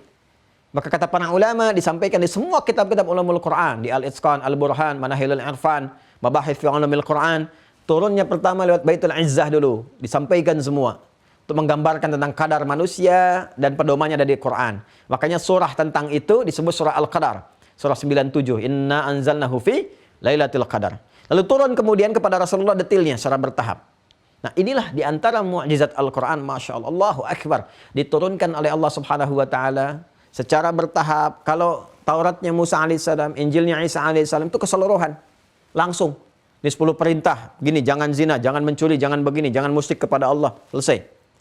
Tapi Al-Quran diturunkan kepada Nabi Muhammad, Masya Allah, berdasarkan peristiwa yang dilalui. Dan lengkap semuanya, sesuai dengan kebutuhan. Ya, pertama jadi Nabi, turun. Al-Alaq. Quran surah 96 ayat 1-5. Iqra bismi rabbikal ladzi khalaq dan seterusnya. Ya, kemudian ditugaskan Rasul untuk menyampaikan secara terbuka, kan 3 tahun tuh, ya, pembekalan itu. Begitu disampaikan secara terbuka, turun Al-Mudaththir. Ya ayyuhal mudaththir, qum fa'anzir, rabbaka fakabbir, dan seterusnya. Ya, terus kurang lebih sampai 22 tahun, 2 bulan, 22 hari. Kurang lebih 23 tahun berjalan itu semua. Ya, Masya Allah.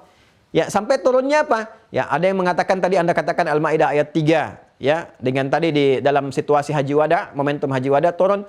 Ya, al-yauma akmaltu lakum dinakum wa atmamtu 'alaikum ni'mati wa raditu lakumul Islam madina. Ya, dari yang ayat awalnya hurimat 'alaikum dan seterusnya. Sampai nanti ditemukan kalimat di pertengahan al-yauma akmaltu lakum dinakum wa atmamtu 'alaikum ni'mati wa raditu lakumul Islam madina. Baik, ini turun saat peristiwa Haji Wada. Tapi antara Haji Wada sampai Nabi wafat kan masih ada jeda.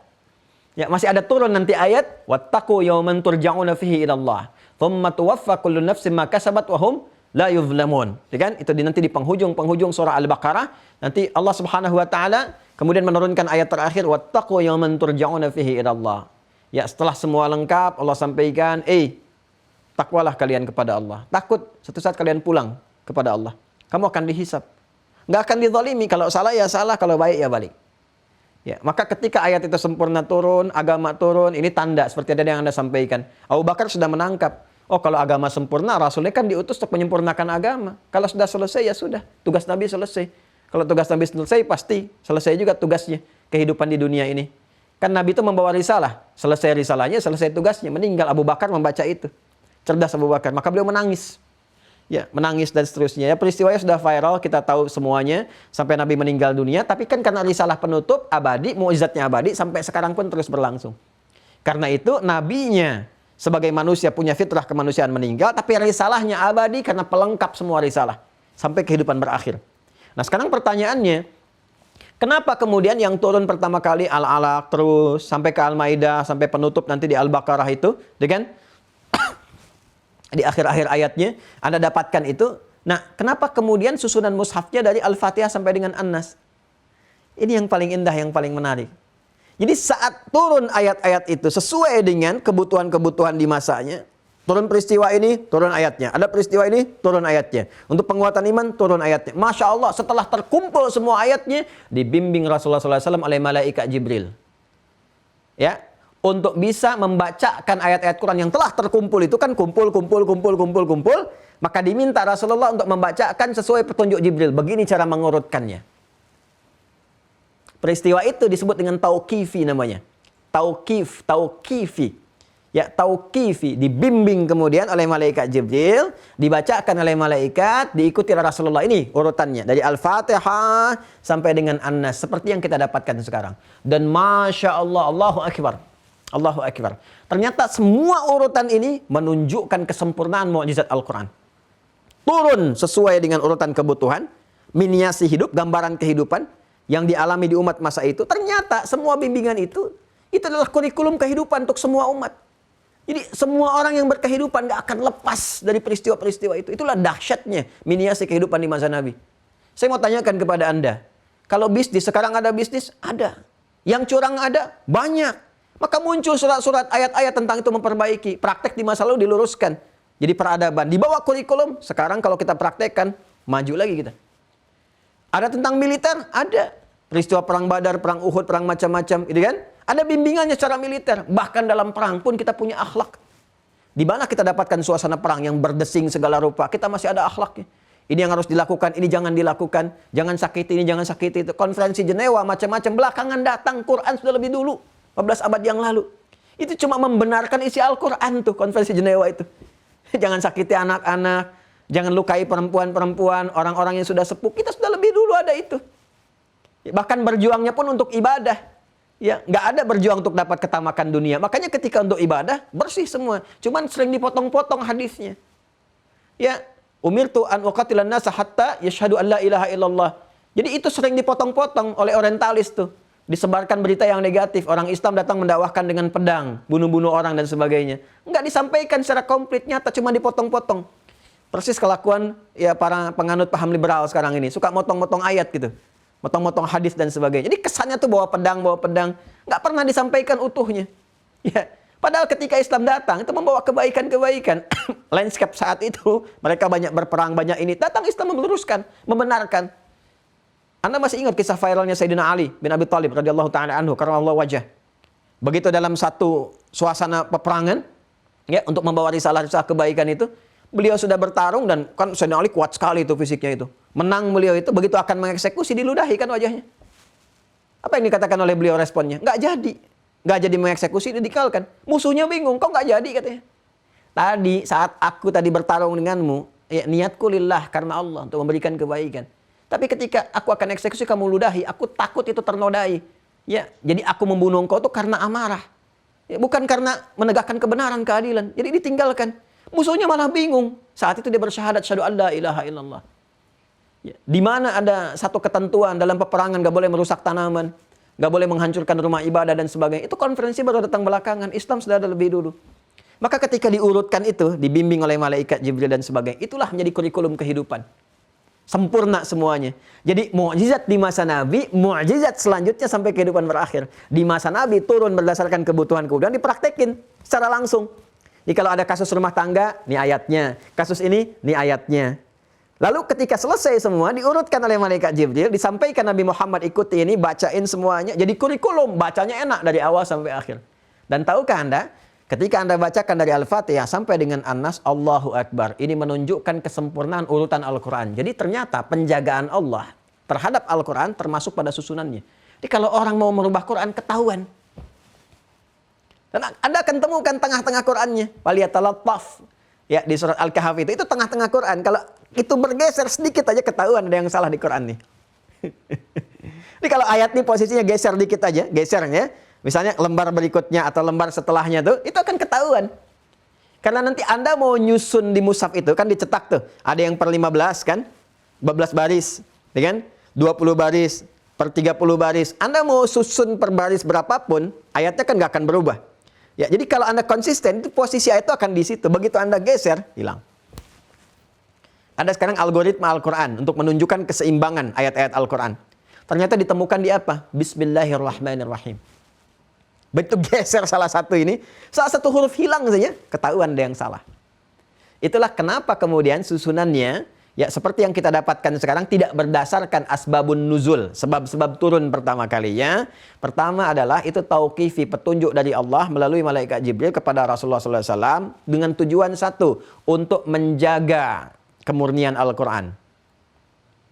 Kedua, menunjukkan kesempurnaan pedoman Al-Quran.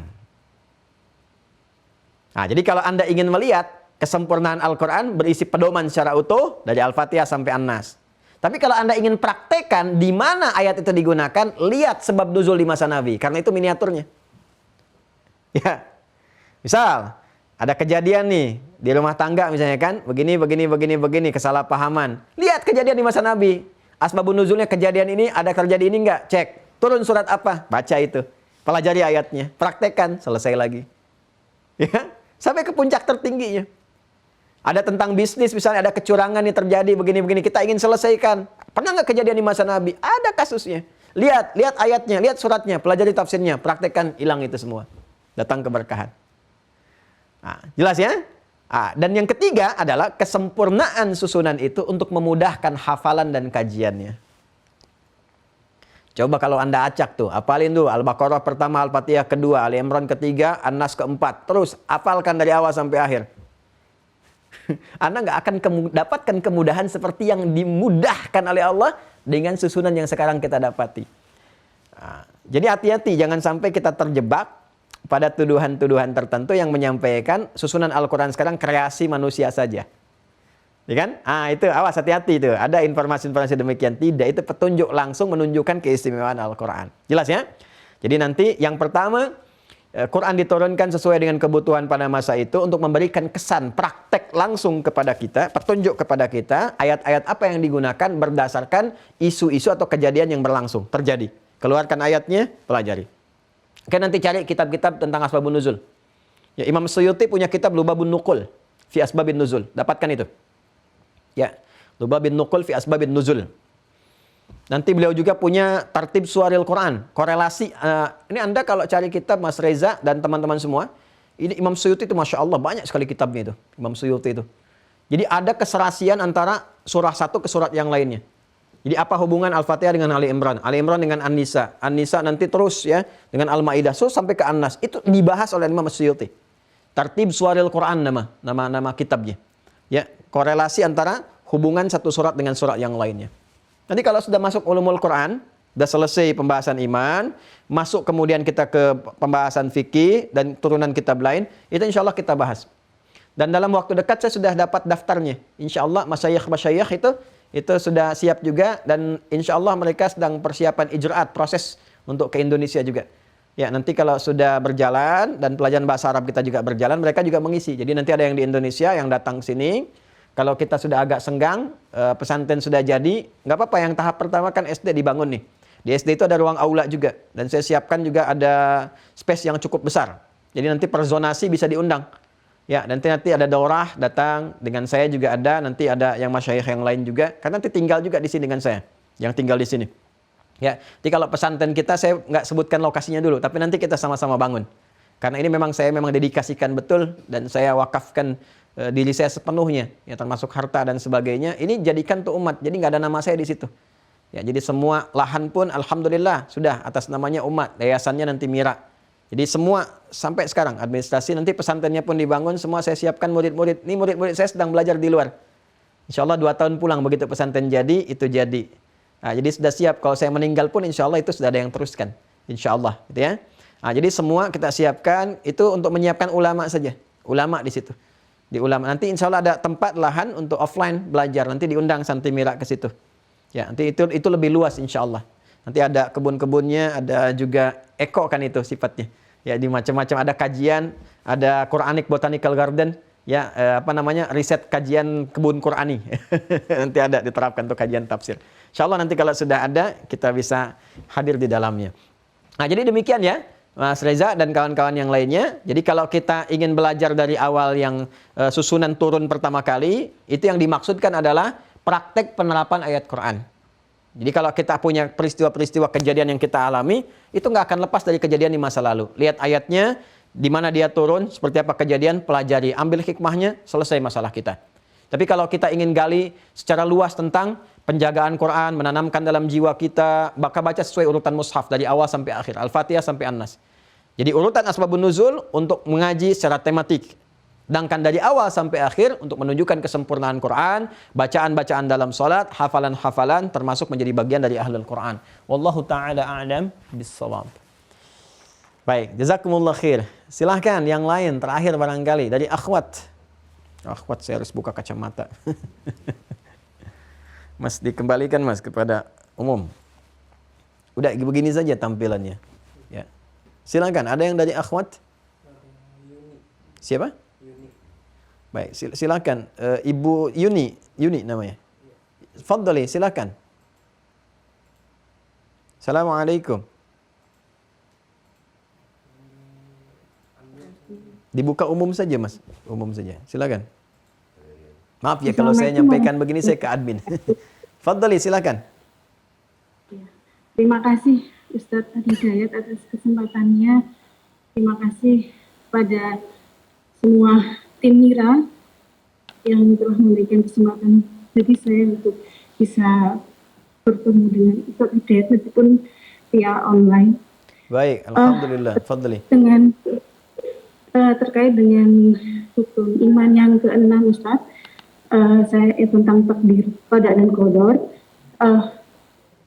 Yang telah saya baca adalah semua nasib manusia, baik rezeki, ajal, sudah dituliskan di Lauhul Mahfuz 50.000 tahun sebelum manusia diciptakan. Untuk terkait apakah manusia itu akan masuk neraka ataupun ke surga, itu apakah sudah dituliskan, Ustaz? Baik. Kemudian apa korelasinya dengan usaha kita sebagai manusia? Apakah yang kita lakukan selama ini sudah sesuai dengan petunjuk Rasulullah?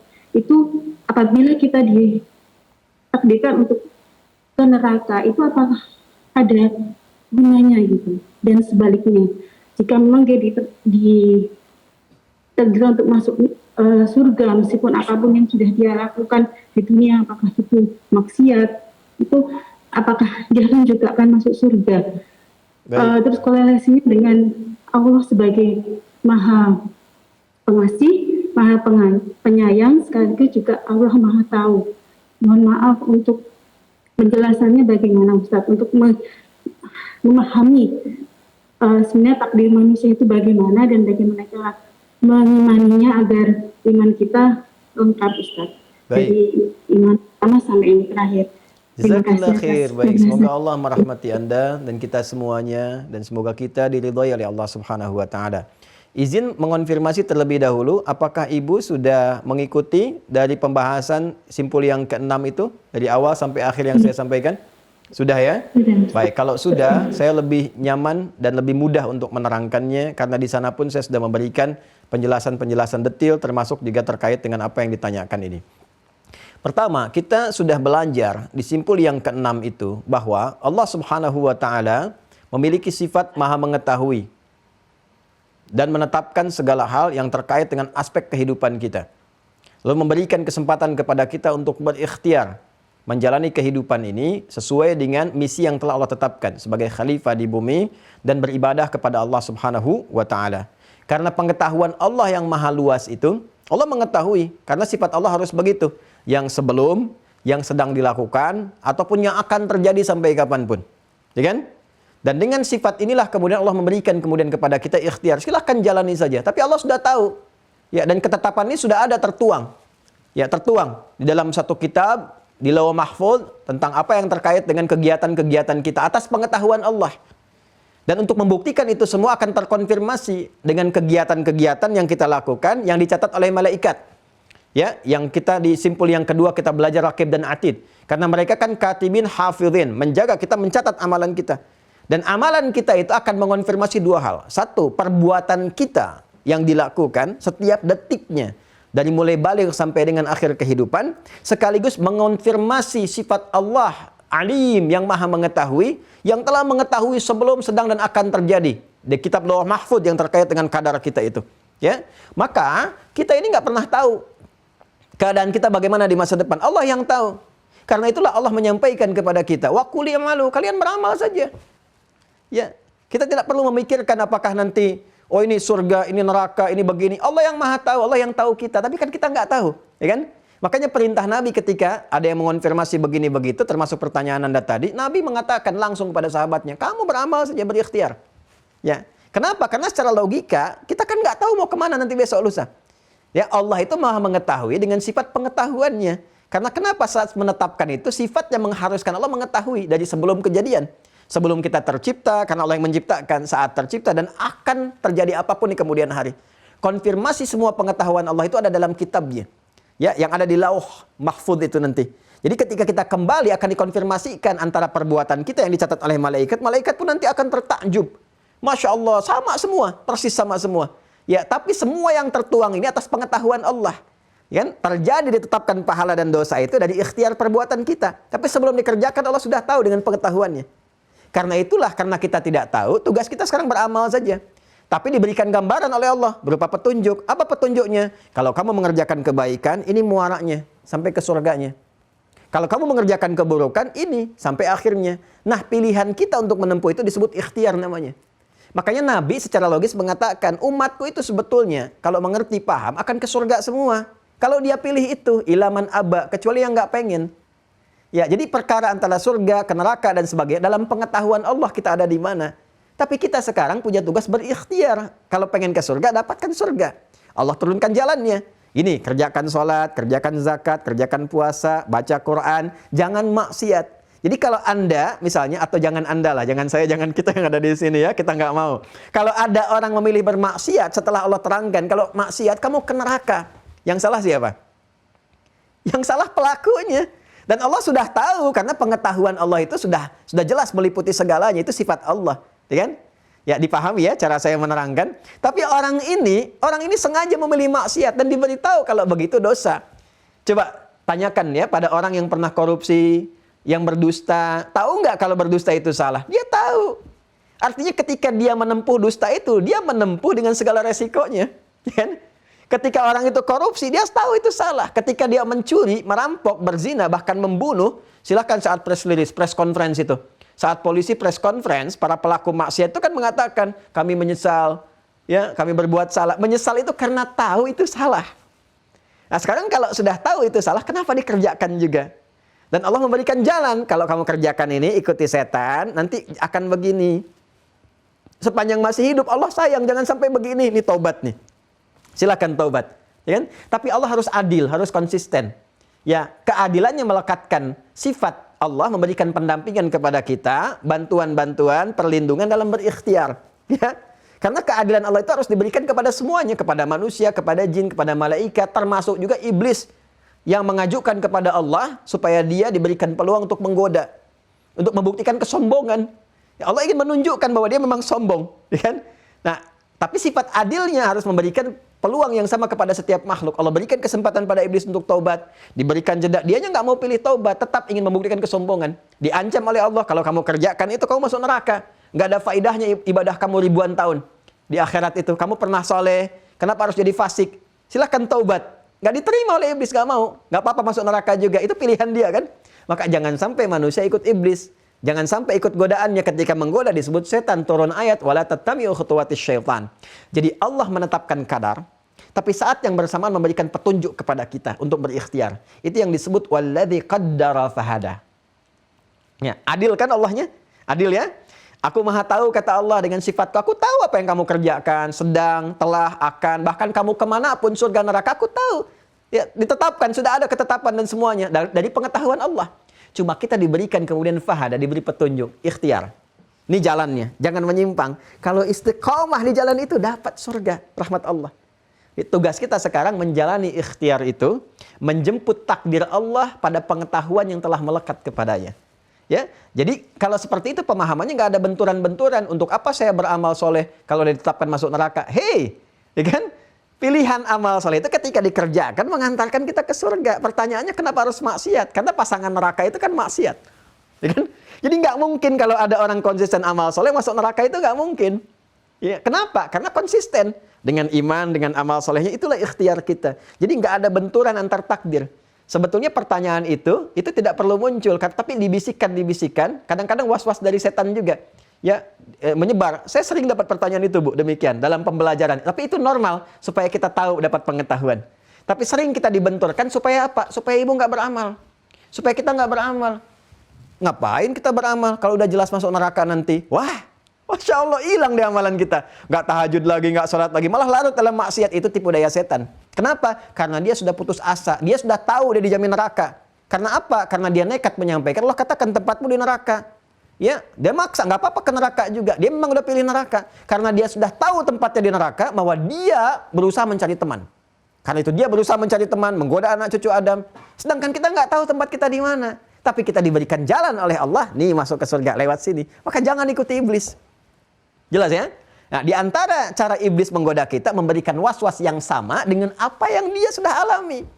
Kalau dia tempatnya jelas di neraka, maka dia buat kita bingung. Dia membuat kita bingung. Kamu itu belum jelas. Takdir kamu itu boleh jadi ke neraka, ngapain beramal? Ujung-ujungnya manusia nggak beramal. Ya, dijawab oleh Allah lewat Al-Quran. Walladzi qaddara fahada. Allah telah memberikan takdir ini atas pengetahuannya. Diberikan petunjuk amal ini supaya ke surga. Jangan ikuti iblis begini. Ya, wa qul i'malu fasayarallahu amalakum. Kamu beramal sekarang, nanti akan dihisab oleh Allah, itu yang akan mengantarkanmu pada kebaikan. Sederhana, taat atau maksiat. Ya, kullu ummati dakhalal jannah illa man aba. Setiap umatku pasti masuk surga kata Nabi, kecuali yang nggak pengen. Sekarang pertanyaannya, siapa yang nggak pengen masuk surga? Nah, kalau nggak pengen masuk surga, itu pelaku maksiat. Kalau pengen masuk surga, kerjakan taat. Jelas ya, Bu ya? Nah, jadi teman-teman sekalian, kalau ada pertanyaan-pertanyaan senafas dengan itu, maka hati-hati. Ini sangat sensitif. Kalau kita nggak berlindung kepada Allah untuk memberikan pemahaman kepada kita dengan baik, bisa terjebak di dalamnya. Nanti turunan dari itu, Ibu dan teman-teman sekalian, namanya penyakit kepalang tanggung. Udah tanggung maksiat, terusin aja. Ya, terlanjur basah ya sudah, mandi di kali sekalian gitu kan, dan seterusnya. Kamu udah tanggung bunuh orang, udah jadi pembunuh, bunuh aja yang lain. Tanggung udah berzina, zina aja sekalian dan seterusnya. Ya, tanggung terus, itu diwariskan padahal ada kesempatan taubat. Betapa banyak dicontohkan di masa lalu orang syirik masuk surga tanpa hisab. Betapa banyak pembunuh taubat baik masuk surga tanpa hisab. Ya, dan seterusnya. Ada kisahnya. Zaman Nabi kan banyak. Makanya tadi pertanyaan Mas Reza itu menginspirasi. Ya, ayo taubat. Ayo taubaters itu mana? Taubaters kita semua. Saya, Anda, kita. Gak ada kita yang sempurna pernah salah, tapi kita bisa bertaubat. Ya, jadi saya sekarang sedang menyiapkan fikih khusus untuk teman-teman yang sedang ada di LP. Ya, nanti saya akan coba berkoordinasi. Masya Allah, kita semua ingin baik. Dan saya gak ingin beda-bedakan. Semua punya peluang saleh. Semuanya. Masya Allah. Jadi ada fikihnya nanti. Ya, ini loh. Yang pembegal itu bukan ini saja, dulu udah ada sekampung begal semua. Ini taubat bahkan jadi ahli hadis, ya kan? Ini yang pernah membunuh, ini pernah mabuk, pernah zina. Masya Allah ada di antara mereka yang bahkan dijamin masuk surga tanpa hisab ketika baik, taubat, hilang semuanya. Itu indahnya. Dan kita nggak tahu di titik mana kita berakhir kecuali saat kita istiqomah di amal saleh. Makanya jangan terjebak, Bu ya, Pak, teman-teman sekalian. Ya, dan semua yang terhubung saat ini. Kan ada orang saleh yang pernah kena godaan itu dari iblis itu.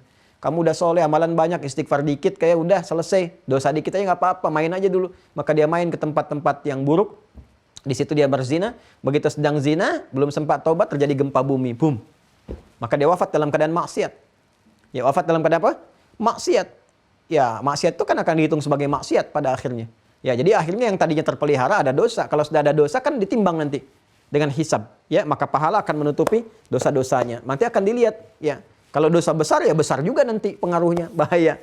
Karena itu hindari dosa-dosa besar, yang kecil kita jauhi, jaga diri kita, dan semoga Allah merahmati kita semua. Demikian Ibu, semoga jelas apa yang kami sampaikan. Dan teman-teman yang baru bergabung, saya membahas itu dengan sangat detail, insya Allah. Seperti guru kami ajarkan, lihat di video yang sebelumnya ya. Tentang qada dan qadar. Kita terangkan betul apa itu qada, apa itu qadar, kaitan ayatnya apa, kemana arahnya, turunannya bagaimana, kesimpulannya seperti apa. Tapi saya senang yang seperti ini. Jadi kalau ada hal-hal demikian, tampilkan, langsung kita bahas, sehingga kita dapatkan solusinya. Demikian, terima kasih. Maafkan saya. Allahumma taqabbal minna innaka antas sami'ul alim wa tub alaina innaka antat tawwabur rahim. Allahumma rabbana atina fid dunya hasanah wa fil akhirati hasanah wa qina adzabannar. Ati anfusana taqwaha wa zakkiha anta khairu man zakkaha anta waliyuha maulaha. Allahumma wahidna ya Allah fi ta'atika wa wahidna ya Allah fi ta'atika wa wahidna ya Allah fi ta'atika wa jadibna lil ma'asi ma dhahara minha wa ma batan saghiraha wa kabiraha. Allahumma ya arhamar rahimin, Allahumma ja'alna min ahli al-Qur'an wa ja'alna al-Qur'ana sahiban lana fid dunya wa syafi'an lana fil akhirati ya arhamar rahimin, wa ja'alna min atba'i wa muhibbi sayyidina Muhammad sallallahu alaihi wasallam rasulan wa nabiyyan wa qudwatan wa uswatan hasanatan wa sallallahu alaihi sayyidina Muhammad wa ala alihi wa sahbihi ajma'in. Wa akhiru da'wana subhanakallahumma bihamdika nashhadu an la ilaha illa anta nastaghfiruka wa natubu ilaik. Alhamdulillahirabbil alamin. Wassalamu alaikum warahmatullahi wabarakatuh.